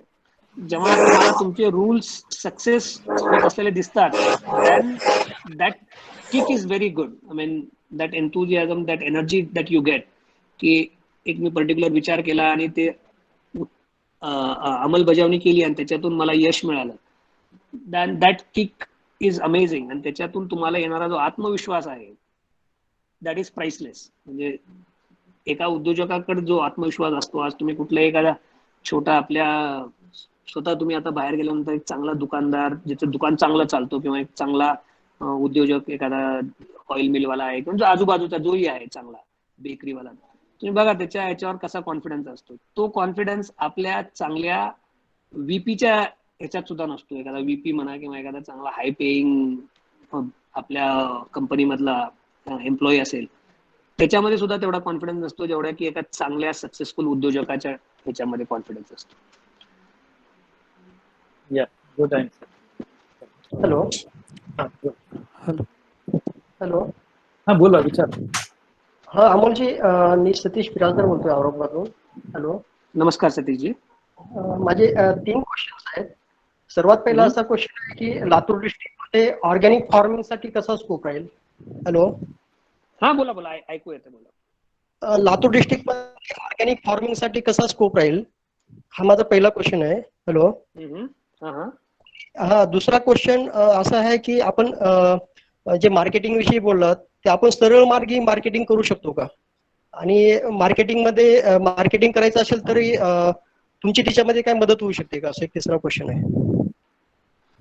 हा, एक ऑर्गॅनिक तुम्ही कुठेही करू शकता. लातूर डिस्ट्रिक्टच म्हणून नाही, कुठेही करू शकता. ऑर्गॅनिकचं अवघड गोष्टी काय आहेत म्हणलं तर तुमची जे जमीन ते असते, तुम्हाला 2-3 वर्ष त्याला म्हणजे पेस्टिसाइड आणि जे खतं असतात, रासायनिक खतं, फर्टिलायझर्स, त्याच्यापासून आधी त्याला दूर ठेवलेलं पाहिजे. मग तशी जमीन पाहिजे, मग तिथला पाणी टेस्ट केला पाहिजे, तिथली सॉइल टेस्ट केली पाहिजे. हे सगळे चॅलेंजेस आहेत त्याला. तसे करणारे लोकांची संख्या आपल्या भागात कमी आहे. कमी काय आहे म्हणलं तर आपल्याकडला जो शेतकरी आहे हा पश्चिम महाराष्ट्र किंवा प्रगत प्रांतातील जे शेतकरी आहेत तेवढे प्रगत नाही आहेत आपल्याकडे. कारण आपल्याकडे एकतर पाण्यावर आपण अवलंबून असतो, पावसाच्या पाण्यावर. आपल्याकडे सिंचन व्यवस्था बरोबर नाहीये. आणि त्यानंतर आपल्याकडे बाकी इन्फ्रास्ट्रक्चर जसं पाहिजे, म्हणजे रॉ मटेरियल्स. आज जसं कोल्हापूरमध्ये ऊस हे 12 महिने, पुण्याच्या क्षेत्रामध्ये ऊस असतो, कोल्हापूरमध्ये सुद्धा जवळपास ऊस 12 महिने असतो. तिथे कारखाने मोठे मोठे आहेत, मग तिथे प्रक्रिया उद्योग भरपूर आहेत. तसं आपल्याकडे नाही आहे. त्याच्यामुळं शेती आपली जी आहे ही मोस्टली रेनफेड आहे, म्हणजे मॉन्सून ड्रिव्हन आहे. खरीप आणि तळ्यामध्ये जे पाणी असतं तेवढ्यावर रब्बी क्रॉप. म्हणून ऑर्गॅनिक कडे आपल्याकडे लक्ष गेलेलं नाही. पण काही लोक प्रयोग करतायत, असं नाही की करत नाहीत. त्याला अपवाद आहेत, भरपूर लोक प्रयोग करायला चालू केलेले आहेत. आणि ऑर्गॅनिकला तुम्हाला मी आधी जसं सांगितलंय, मार्केटिंग करण्यासाठी तुम्हाला सर्टिफिकेशन्स पाहिजे. आणि सर्टिफिकेशन्स हे खूप US आणि युरोप लेवलचे जर घेतला तर तुम्हाला मार्केटिंगला सोपं जाईल. जर तुम्ही लोकल सर्टिफिकेशन घेऊन असंच केलं तर आज ना उद्या त्याच्यावर काहीतरी मग कोणीतरी दावा ठोकेल, काहीतरी टेस्टिंग करेल आणि it will come into problems. एक तर तुम्हाला मोठे ऑर्डर मिळणार नाही जोपर्यंत तुमचं सर्टिफिकेशन हे नॅशनल इंटरनॅशनल लेवलचे राहणार नाहीत. आज आपण बघतो बऱ्याचशा सुपर मार्केटमध्ये बऱ्याच गोष्टी असतात ऑर्गॅनिक म्हणून, पण 70-80% गोष्टी मला वाटत नाही की ते ऑर्गॅनिक आहेत. दुसरा क्वेश्चन असं होतं की आपण कुठली मार्केटिंग आहे ते सरळ मार्गे करू शकतो का? इन द सेन्स बऱ्याच ठिकाणी काय असतं की जो इंटरमिडिएट असतो किंवा एखाद्या कंपनीचा मालक आहे, मॅनेजर आहे, आपल्याला तिथे एखादी गोष्टी सेल करायची तर आपल्याला ते तो मॅनेजर आहे त्याला थोडंसं आपल्याला हे करावं लागतं, म्हणजे थोडंसं बार्गेनिंग करून त्याच्याशी डील करून नंतर पुन्हा मार्केट त्याला म्हणजे त्याच्या कंपनीमध्ये विकावं लागतं. तसं सरळ मार्गे आपण करू शकतो. आज तेवढा पार्ट राहिला नाही तो. कारण आम्ही जेव्हा, म्हणजे मी स्पेन्सर्स मध्ये आम्ही सुद्धा असे बऱ्याच लोकल ब्रँड्सचे चिप्स घ्यायचो. म्हणजे केरळमध्ये बनाना चिप्स राहायचे, बनाना चिप्स, केळीपासून बनवलेले चिप्स. हे छोट्या छोट्या घरामध्ये महिला चिप्स बनवतात आणि विकतात. आम्ही बऱ्याचशा असं छोट्या कंपनीमधले चिप्स विकत घ्यायचो आणि मग आमच्या स्टोर्स मध्ये विकायचो ते चिप्स. पण आधी ते डीलिंग, काही परचेस मॅनेजर म्हणतो त्याला, तुम्ही ज्याला म्हणता तुम्ही परचेस मॅनेजर किंवा वेंडर मॅनेजर असतात, ते काही जागी व्हायचं की बाबा पैसे घेतात किंवा काहीतरी फीस म्हणून जास्त पैसे काढतात. पण आजकाल काय झालं, सगळे खूप स्मार्ट झाले. सगळ्याला व्हॉट्सअप आहे, नंबर्स आहेत, लगेच फोन करून पाठवतात किंवा एखादी फोटो पाठवतात, माझ्याकडून एवढे पैसे घेतले. त्याच्यामुळे भीती खूप आहे आणि तसं करत नाही. प्रायव्हेट मध्ये तर सहसा खूप अवघड आहे. गव्हर्नमेंटचं पार्ट वेगळा आहे आणि गव्हर्नमेंटची प्रोक्युरमेंट सुद्धा वेगळी आहे. आपल्याला जास्त तरी प्रायव्हेट इंडस्ट्री सोबतच डील करायचं. हॅलो हॅलो हे हाय योगेश. हे अमोल दादा, मी योगेश बोलतोय सिडनी मधनं. माझे 3 क्वेश्चन्स आहेत. पहिल्यांदा सेशन्स तर very informative and articulate. So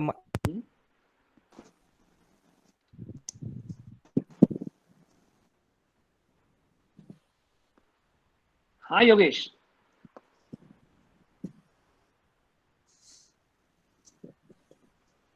hello. Hello.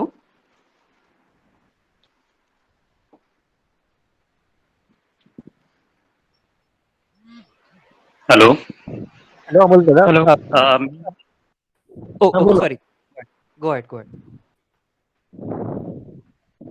Okay, माझे 3 क्वेश्चन्स होते अमोल दादा. फर्स्ट की आपल्याकडे 70% सोयाबीन सेक्टर असल्यामुळं सोयाबीन ब्रिकेट जे नवीन फ्युअल जे आलंय, जे बर्नरसाठी यूज केलं जातं सोयाबीन ब्रिकेट, त्याला मार्केट कसं राहील? Second question related to that, diesel जे टायर असतात, टायरपासून तुम्ही इथेनॉल बद्दल मेन्शन केलात की इथेनॉल आपण 22% इन पेट्रोल आणि 15% इन डिझेल किंवा क्लोज टू 10% आसपास आपण डिझेलमध्ये मिक्स करू शकतो. सो त्याच्याशी जो क्वेश्चन की आपण टायर पासून एक ऑइल तयार करू शकतो, डिझेल इनफॅक्ट, आणि ते ऑइल्स आपण डिझेलमध्ये यूज करू शकतो. सो त्याच्याशी रिलेटेड सबसिडीज अँड गव्हर्नमेंटच्या फॅसिलिटीज. आणि पहिल्या सोयाबीनचं ब्रिकेट आहे, त्याची इन्व्हेस्टमेंट कॉस्ट अराउंड 2 crores आहे. तर तुम्ही मेन्शन केल्याप्रमाणे CMEGY साठी जवळपास आपल्याला 50 लाखच हे भेटतं आणि नंतर क्लस्टरसाठी 10 crore. पण क्लस्टरसाठी मी म्हटल्याप्रमाणे जवळपास 5 ते 6 बिझनेसमॅनची त्याला नोड लागते.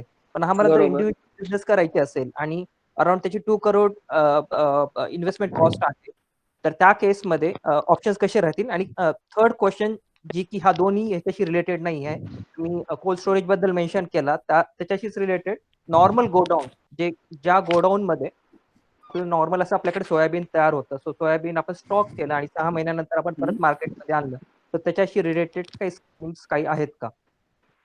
ओके. पहिला प्रश्न ब्रिकेट बद्दल आहे. ब्रिकेट हे सोयाबीन पासूनच नाही, कुठल्याही वेस्ट पासून तयार होतात. हे ज्याला आपण आपल्या म्हणजे भाषेमध्ये शेतकऱ्याच्या गुळी म्हणतो, सोयाबीनची गुळी, मग तुरीच्या तुराट्या, अजून कुठलेही म्हणजे ऍग्री वेस्ट जे असतं, जे रास केल्यानंतर म्हणजे हार्वेस्टिंग केल्यानंतर जे वेस्ट असतं ऍग्री वेस्ट, ते सगळ्याला क्लब म्हणजे it's a very simple process. ते सगळं वेस्ट एका जागी घेतात, त्याला त्याच्यामधलं मॉइश्चर काढून टाकतात, त्याला चांगलं ड्राय करतात आणि त्याला हाय प्रेशरवर कॉम्प्रेस करतात. मग त्याची ती गोळा तयार होतो, वीट तयार होतो, जो पाहिजे ते तयार होऊ शकतो. It's a very simple process. आणि ते धंदा 10 लाखापासून 10 कोटीपर्यंत त्याची इन्व्हेस्टमेंट होऊ शकते, depending upon the size and the level you want to play into it. ब्रिकेट्सवर सबसिडी आहे का? 100% आहे. तुम्ही त्या 50 लाखामध्ये CMEGPच्या ह्याच्यामध्ये तुम्ही घेऊ शकता. ब्रिकेट्सचं झालं पार्ट. दुसरं, जो टायर पासून जे ऑइलचं आहे, दॅट एन्व्हायरमेंटली ते थोडंसं चॅलेंजिंग आहे. त्याचं अप्रुव्हल्स मिळत नाहीत, त्याला खूप रिस्ट्रिक्शन्स आहेत. टायर तुम्हाला ते जाळावं लागतं, त्यातून ऑइल काढणं, हे करणं. आय वोंट सजेस्ट आपल्यासारख्या लोकांनी त्या बिझनेसमध्ये गेलं पाहिजे. ब्रिकेट 100% करू शकतात. इट्स कॉल्ड व्हाईट कोल म्हणतात त्याला, पांढरा कोळसा. ते करू शकतो आपण. ब्रिकेट्स खूप लोक करतात आजकाल आणि आपण पण करू शकतो. आणि तिसरा प्रश्न काय होता तुझा योगेश? गोडाऊनशी रिलेटेड होता. कोल्ड स्टोरेजला तर अनुदान भेटतं, पण नॉर्मल गोडाऊन जिथं म्हणजे नॉर्मल सोयाबीन स्टॉक करू शकतो. नॉर्मल गोडाऊनला सुद्धा 25% अनुदान आहे. ऍग्री डिपार्टमेंटमध्ये एक स्कीम आहे, पण त्याचं लिमिटेशन आहे, ते 25 लाखापर्यंतच खर्च ते घेतात. ओके. आणि त्याच्याशी रिलेटेड सुद्धा जागा येणे लागतात का? म्हणजे कारण त्याला बँकेचे लोन 100% त्याला येणे लागतं 100%. Okay, thank you. Hello. Hello. Hello Amol sir. बोला. हॅलो.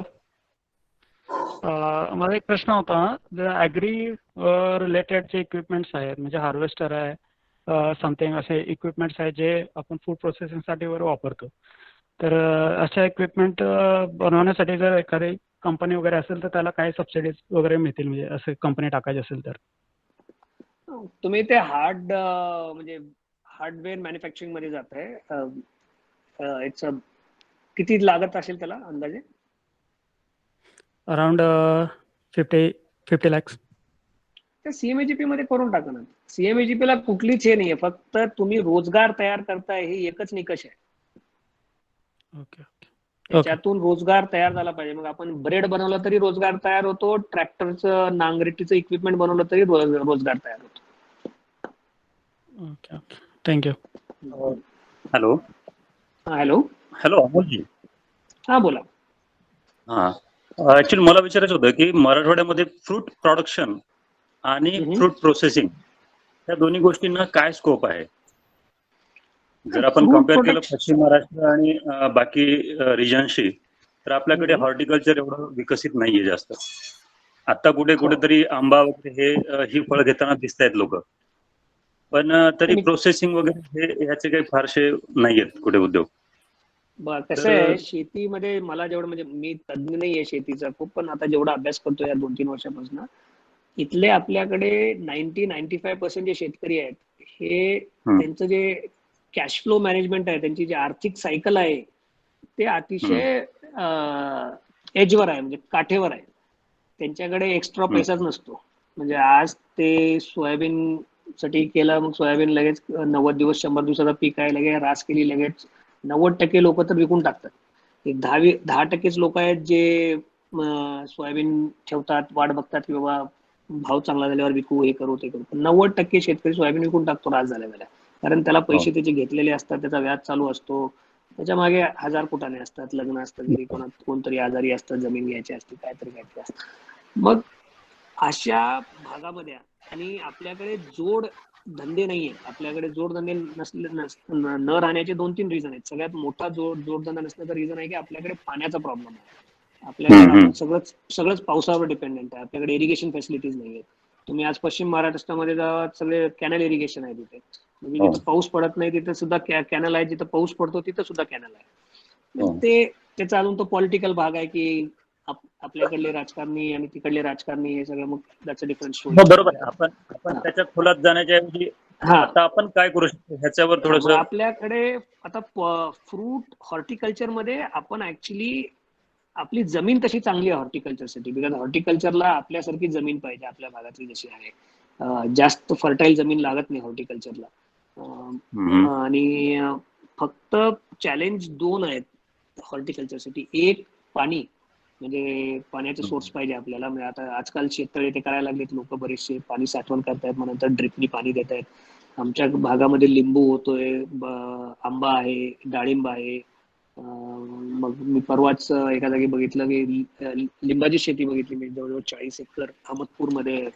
SP पाटील म्हणून आहेत, खूप मोठं शेततळं करतायत आणि लिंबाची शेती करतायत. हे व्हायला लागले, पण प्रमाण कमी आहे. आणि दुसरा प्रॉब्लेम आपल्याकडे की प्रोसेसिंग पाहिजे. हे जे आपण करतोय ना हॉर्टिकल्चर, त्याला प्रोसेसिंग उद्योग जर असले, जोडधंदे, म्हणजे जर जोडधंदे राहिले तर थोडंसं शेतकरीला मोटिवेशन जास्त मिळतं, कारण त्याला माहिती आहे, कारण सगळंच रिटेल करू शकत नाही माणूस. आज आंबा तुम्ही लावला, किती रिटेल करणार, किती बॉक्स पॅकिंग करून किती तुम्ही लोकल मार्केटमध्ये विकणार. त्याला तुम्हाला, म्हणजे कोणतरी आंब्यापासून जे दुसरे प्रोडक्ट्स बनवतात, लोणचं बनवतात किंवा काही बनवतात, अशा कंपनी सोबत टायअप पाहिजे. अशा कंपनी सोबत मार्केट तुमचे म्हणजे बैठका झाल्या पाहिजेत. ते येऊन तुमचं आंबा बघितला पाहिजे, त्यांनी रिकमेंड केलं पाहिजे, हा आंबा लावा, असा लावा, आम्ही घेतो, असा लिंबू लावा, पपई. होऊ शकतं, पण ऍज अ सेड, पाणी सगळ्यात महत्वाचं आहे. शेततळं हे ते, म्हणजे तुम्हाला इरिगेशन पाहिजे, 12 महिने पाण्याचे सोर्स पाहिजे. आणि दुसरं, थोडीशी फिनान्शियल कॅपेबिलिटी पाहिजे होल्ड करायची. तुम्हाला लगेच त्याचं रिटर्न्स मिळणार नाहीत. 1-2-3 वर्ष तुम्हाला थोडंसं होल्ड करावं लागेल. थँक्यू. मला वाटतं वेळ तर झालेला आहे. अजून कोणाचे जर काही एखाद दुसरे क्वेश्चन आपण घेऊ शकतो, वेळ झालेला आहे. एखादा क्वेश्चन असेल तर घेऊ शकतो. हा, नमस्कार अमोल. हॅलो. हा नमस्कार. हा नमस्कार सर. मी दिलीप राठोड बोलतो. हो सर, नमस्कार सर. नमस्कार. Thanks for your time. तुम्ही वेळ काढून लॉग इन केला. नाही, मी तुमचं सगळं वेबिनार ऐकतोय. चांगली नॉलेजची डेप्थ आहे आपल्याला, आणि बराच अभ्यास केला दिसतोय आपण. चालू आहे सर, थोडं थोडं. आताच यापूर्वी जो क्वेश्चन केलाय आपल्याला, मला वाटते यापूर्वी ज्या व्यक्तीने क्वेश्चन केला त्याला लागूनच एक क्वेश्चन करतोय मी. हे फूड प्रोसेसिंग युनिट जे आहे त्याच्या बाबतीत थोडं सांगा. माझ्याकडे नाही का जवळपास 45 एकर हॉर्टिकल्चर आहे. त्याच्यामध्ये माझ्याकडे 15 एकर संत्रा आहे, मोसंबी आहे 10 एकर, त्याच्यानंतर सीताफळ आहे माझ्याकडे, डाळिंब आहे. तर सर हे जे सगळे जे प्रोडक्ट, म्हणजे फ्रूट प्रोडक्ट जे तुम्ही म्हणतायत, ह्या सगळ्याला खूप डिमांड आहे सध्या प्रोसेसिंग मध्ये. गडकरी सरांनी परवा एक सेमिनार घेतला होता, त्याच्यामध्ये त्यांनी मदर डेअरी सोबत टायअप केलंय आणि ऑरेंज बर्फी बनवण्याचं त्यांच्यासोबत त्यांनी त्याला हे करून घेतलेलं आहे, म्हणजे पेटंट करून घेतलेलं आहे, त्याची सगळी रेसिपी कशी करायची काय नाही. आणि आता नागपूरच्या संत्र्यातून ऑरेंज बर्फी तयार होऊन अख्ख्या भारतामध्ये त्याचं डिस्ट्रीब्यूट करायचं त्यांना, आणि इव्हन एक्सपोर्ट सुद्धा करायला ते प्राधान्य देणार आहेत. तर ऑरेंजेसला डेफिनेटली म्हणजे मदर डेअरी सोबत आपण ते बघू शकतो की आपले ऑरेंजेस तिकडे कसं सप्लाय करता येईल प्रोसेसिंगसाठी. तो झाला. सीताफळासाठी सुद्धा बरेचसे आजकाल मोठे मोठे जे आईस्क्रीमचे युनिट्स आहेत, नॅचरल्स म्हणून आहे एक कंपनी, ती नॅचरल्स कंपनी सुद्धा डायरेक्ट प्रोक्यूर करते. एक विशिष्ट पदार्थ म्हणजे टाईपचे सीताफळ पाहिजे त्यांना. मला माहित नाही की आपले कुठले आहेत आणि त्यांना कुठले पाहिजेत, पण ते सीताफळची जी आईस्क्रीम आहे ती खूप म्हणजे कॉस्टली आहे आणि खूप त्यांची म्हणजे नॅचरलची सीताफळची आईस्क्रीम आहे, पेटंट म्हणजे आहे त्यांचं, इट्स व्हेरी फेमस. आणि तिसरा प्रोडक्ट कुठला आहे आपला? सीताफळ, ऑरेंज, मोसंबी आहे आणि डाळिंब आहे. हा, डाळिंब. डाळिंब काय तेल्या रोग नाही पडला काय यावेळेस आपल्याकडे तिकडं? म्हणजे बऱ्याच जागी तेल्या रोग आला, आपल्याकडे कसं आहे? नाही, माझ्याकडे रोग वगैरे नाही आहे, चांगला आहे माझ्याकडे. बरं आहे, चांगलं आहे. मग डाळिंबाला मला प्रोसेसिंगचं माहित नाही, आपण माहिती काढून मी सांगतो साहेब तुम्हाला 100%. ते कसं आहे, मी दरवर्षी काय होते की आम्ही नाही का ठोक व्यापाऱ्यालाच विकून टाकतो. व्यापारी काय करतो, आमच्याकडनं समजा उदाहरणार्थ संत्री आमच्याकडून 15 रुपये किलो नेतो आणि तिकडे नेऊन 40 रुपये किलो विकतो. आपण डायरेक्ट सर ह्याला त्याच्यासाठी प्रोसेसर वाल्याला बोललं पाहिजे आपण, म्हणजे जे प्रोसेस करतात ह्याला, त्या प्रोसेसिंग युनिट्स वाल्याला बोललं पाहिजे डायरेक्टली. काय होतं की ते पण मी संपर्क करून बघितलं. आता हल्दीराम आहे, हल्दीराम जे आहे नागपूरचे, त्यांना मी माझं सीताफळ वगैरे ते येऊन पण बघितलं त्यांनी, माझी बाग वगैरे. तर त्यांच्यासोबत टायप करायचं चालू होतं, पण ते प्रोसेसिंग युनिट वाले काय करतात, मग ते टायप ते मनमानी भाव सांगतात, त्याच्या मनानं आपल्याला विकावं लागतं. ते एकदम कमी किमतीत मागतात ते आपल्याला.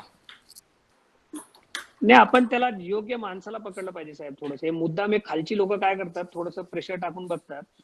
आपण थोडं वर त्याला एस्केलेट केलं पाहिजे, आपले सॅम्पल्स ते घेऊन लॅब रिपोर्ट. आणि ह्याच्यासाठी ना सगळ्यात महत्वाचं असतं लॅब रिपोर्ट. म्हणजे त्या समोरच्या माणसालाही वाटतं की हा शेतकरी एकतर एज्युकेटेड आहे आणि सिरियस आहे. अच्छा, की हा शेतकरी जो बोलतोय तो खरा आहे. मी तर जाऊन सरळ म्हणणार साहेब माझे संत्री एकदम चांगली आहे साहेब, टॉप आहे, 1 नंबर आहे. पण तिथल्या अधिकाऱ्याला ते नाही कळणार आणि त्याला तो रेस्पेक्ट पण देत नाही अशा बोलणाऱ्याला. जर हेच आपण जर म्हणलं की बा माझ्याकडे एवढी आहे, I can guarantee you this production with this quality with this specification, tell me what is your procurement price. तर माझं काय विचार आहे या सगळ्यावर, आता आपणच स्वतः प्रोडक्शन युनिट टाकायचं एखादं आणि आपणच स्वतः मार्केटिंग करायचं, एखादं ब्रँड आपणच काढायचं, असं माझ्या डोक्यात आहे. स्वतःच करायला तर हे तर 100% म्हणजे प्रोत्साहन दिलंच पाहिजे आणि सरकार सुद्धा साधारणतः हे ज्यूस वगैरे प्रोडक्शन युनिट किंवा मग जेली वगैरे जे काय असेल, तर हे युनिट कितीपर्यंत जाईल साधारणतः? एक साधारण छोट्या याच्यामध्ये जर करतो म्हटलं तर एक 50 लाखात ते 1 CR पर्यंत होऊन जातं सर अशी युनिट. अच्छा, 50 लाखापर्यंत होऊ शकते. होऊ शकते. ऍक्च्युली आम्ही काय करतोय आता ह्याच्यावरून मला म्हणजे डोक्यात कल्पना जे एक शेअर करतोय मी. आमची मोस्ट प्रोबेबली गडकरी साहेबांसोबत पुढल्या आठवड्यामध्ये भेट होईल. मी त्यांच्या टीम मध्ये सिलेक्ट झालोय MSMEच्या. अरे वा, अभिनंदन आपलं. थँक्यू. तर तिथे आम्ही एक कल्पना मांडतोय की आता आपण जसं प्रश्न मांडला त्याच्यावरून मी सांगतोय कल्पना. एक आपण युनिव्हर्सल अम्ब्रेला ब्रँड बनवायचा. म्हणजे आज काय राठोड साहेब संत्री बर्फी बनवू शकतात, आनंद पाटील अजून काहीतरी बनवू शकतात, आतिश बिरादार चांगला गुळ बनवू शकतात, अमोल पाटील पाक बनवू शकतात. पण ह्या सगळ्यांना वेगवेगळं ब्रँडिंग करण्याच्या ऐवजी आपण जर शासनातर्फे एक ब्रँड जर तयार केला आणि त्याची ऍडव्हर्टाईज जसं पतंजली आहे आज, पतंजलीची एक ऍड आज तक वर आली की पतंजली के प्रोडक्ट्स खाओ, सबसे क्वालिटी वाले प्रोडक्ट है, सबसे अच्छे है असं. आणि हे जर आपण एक ब्रँड बनवलं महाभारती म्हणून, एक ब्रँडचं नाव सुद्धा सुचवलंय मी, भारती, महाभारती किंवा इंडियाना, असं काहीतरी ब्रँड बनवायचा.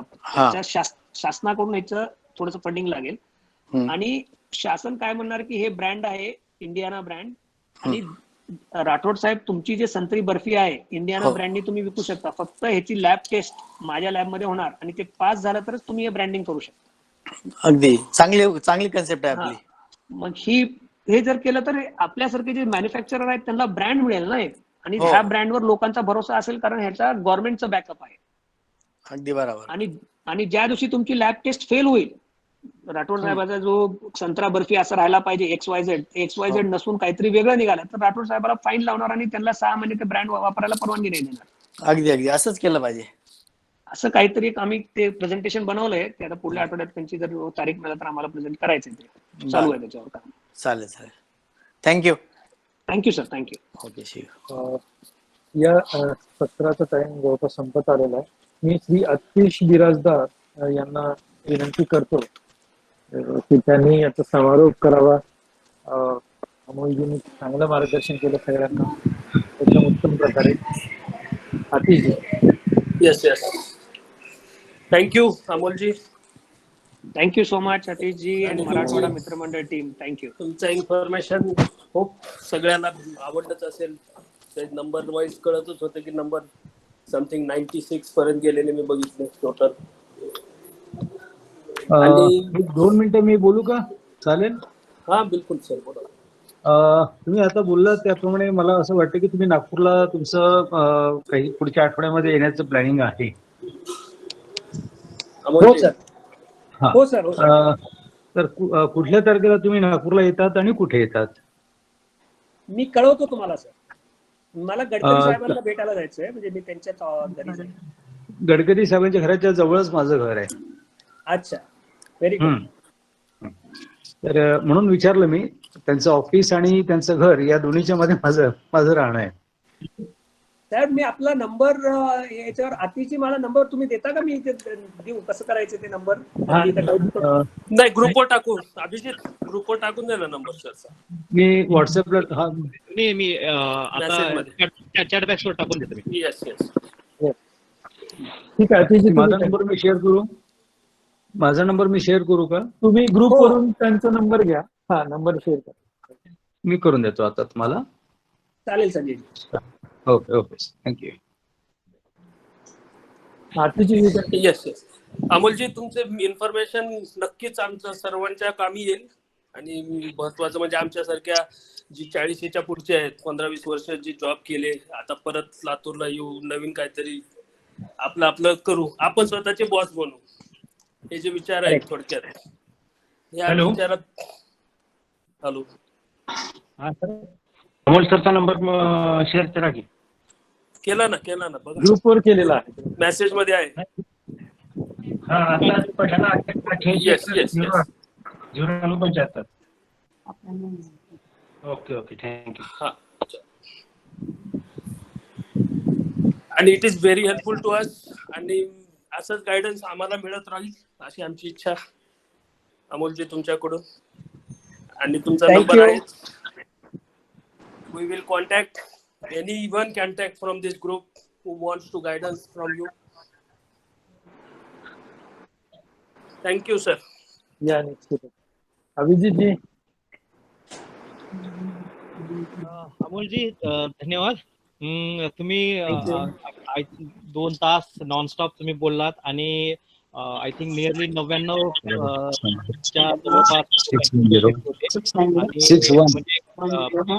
कतार पासून ते सिडनी पासून ते मुंबई, लातूर, उस्मानाबाद आणि औरंगाबाद आणि नागपूर इथून लोक जॉईन झाले आणि लोकांनी तुमचं जे मार्गदर्शन ऐकलं, प्लस त्यांच्या जे मनात जी शंका होत्या की मुंबईतून जॉब्स कसं सोडून जायचं आणि कसं करायचं, प्लस तुम्ही 2-3 पॉईंट मांडलात. मॅन्युफॅक्चरिंग, ट्रेडिंग आणि मार्केटिंग महत्वाचे होते आणि प्लस लोकांची पण उपस्थिती चांगली होती.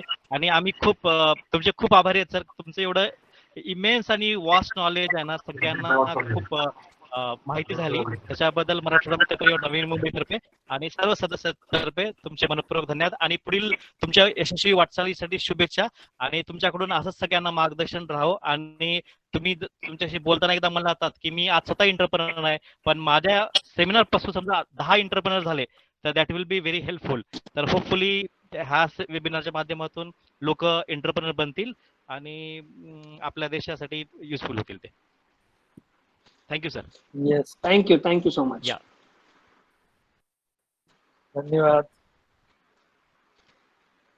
थँक्यू मनोज सर, तुम्ही मला हे संधी दिली सर्वांना बोलायला. परत एकदा मराठवाडा नाही, मित्रमंडळाचे धन्यवाद. मनोज सरांचे, अभिजितजी, आतिशजी आणि पूर्ण टीम आणि लॉग इन झालेले सर्व माझे मित्र किंवा नातेवाईक किंवा सगळे जे ऍस्पायरिंग ऑन्टरप्रिनर्स, त्या सर्वांचे आभार मानतो. हॅलो अजून काही हा किरण, तुमच्या सखोल मार्गदर्शनाबद्दल तुमचे खूप खूप धन्यवाद. थँक्यू किरण, थँक्यू, धन्यवाद. असंच आम्हाला मार्गदर्शन करत राहा. दाढी चांगली दिसायला तुम्हाला. थँक्यू.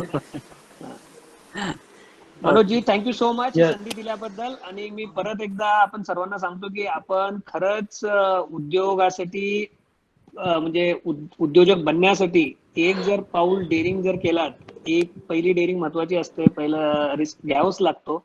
विदाऊट रिस्क कुठलाच उद्योग आजपर्यंत सेटअप झाला नाही किंवा सक्सेस झाला नाही. हे म्हणजे ट्राईड अँड टेस्टेड आहे.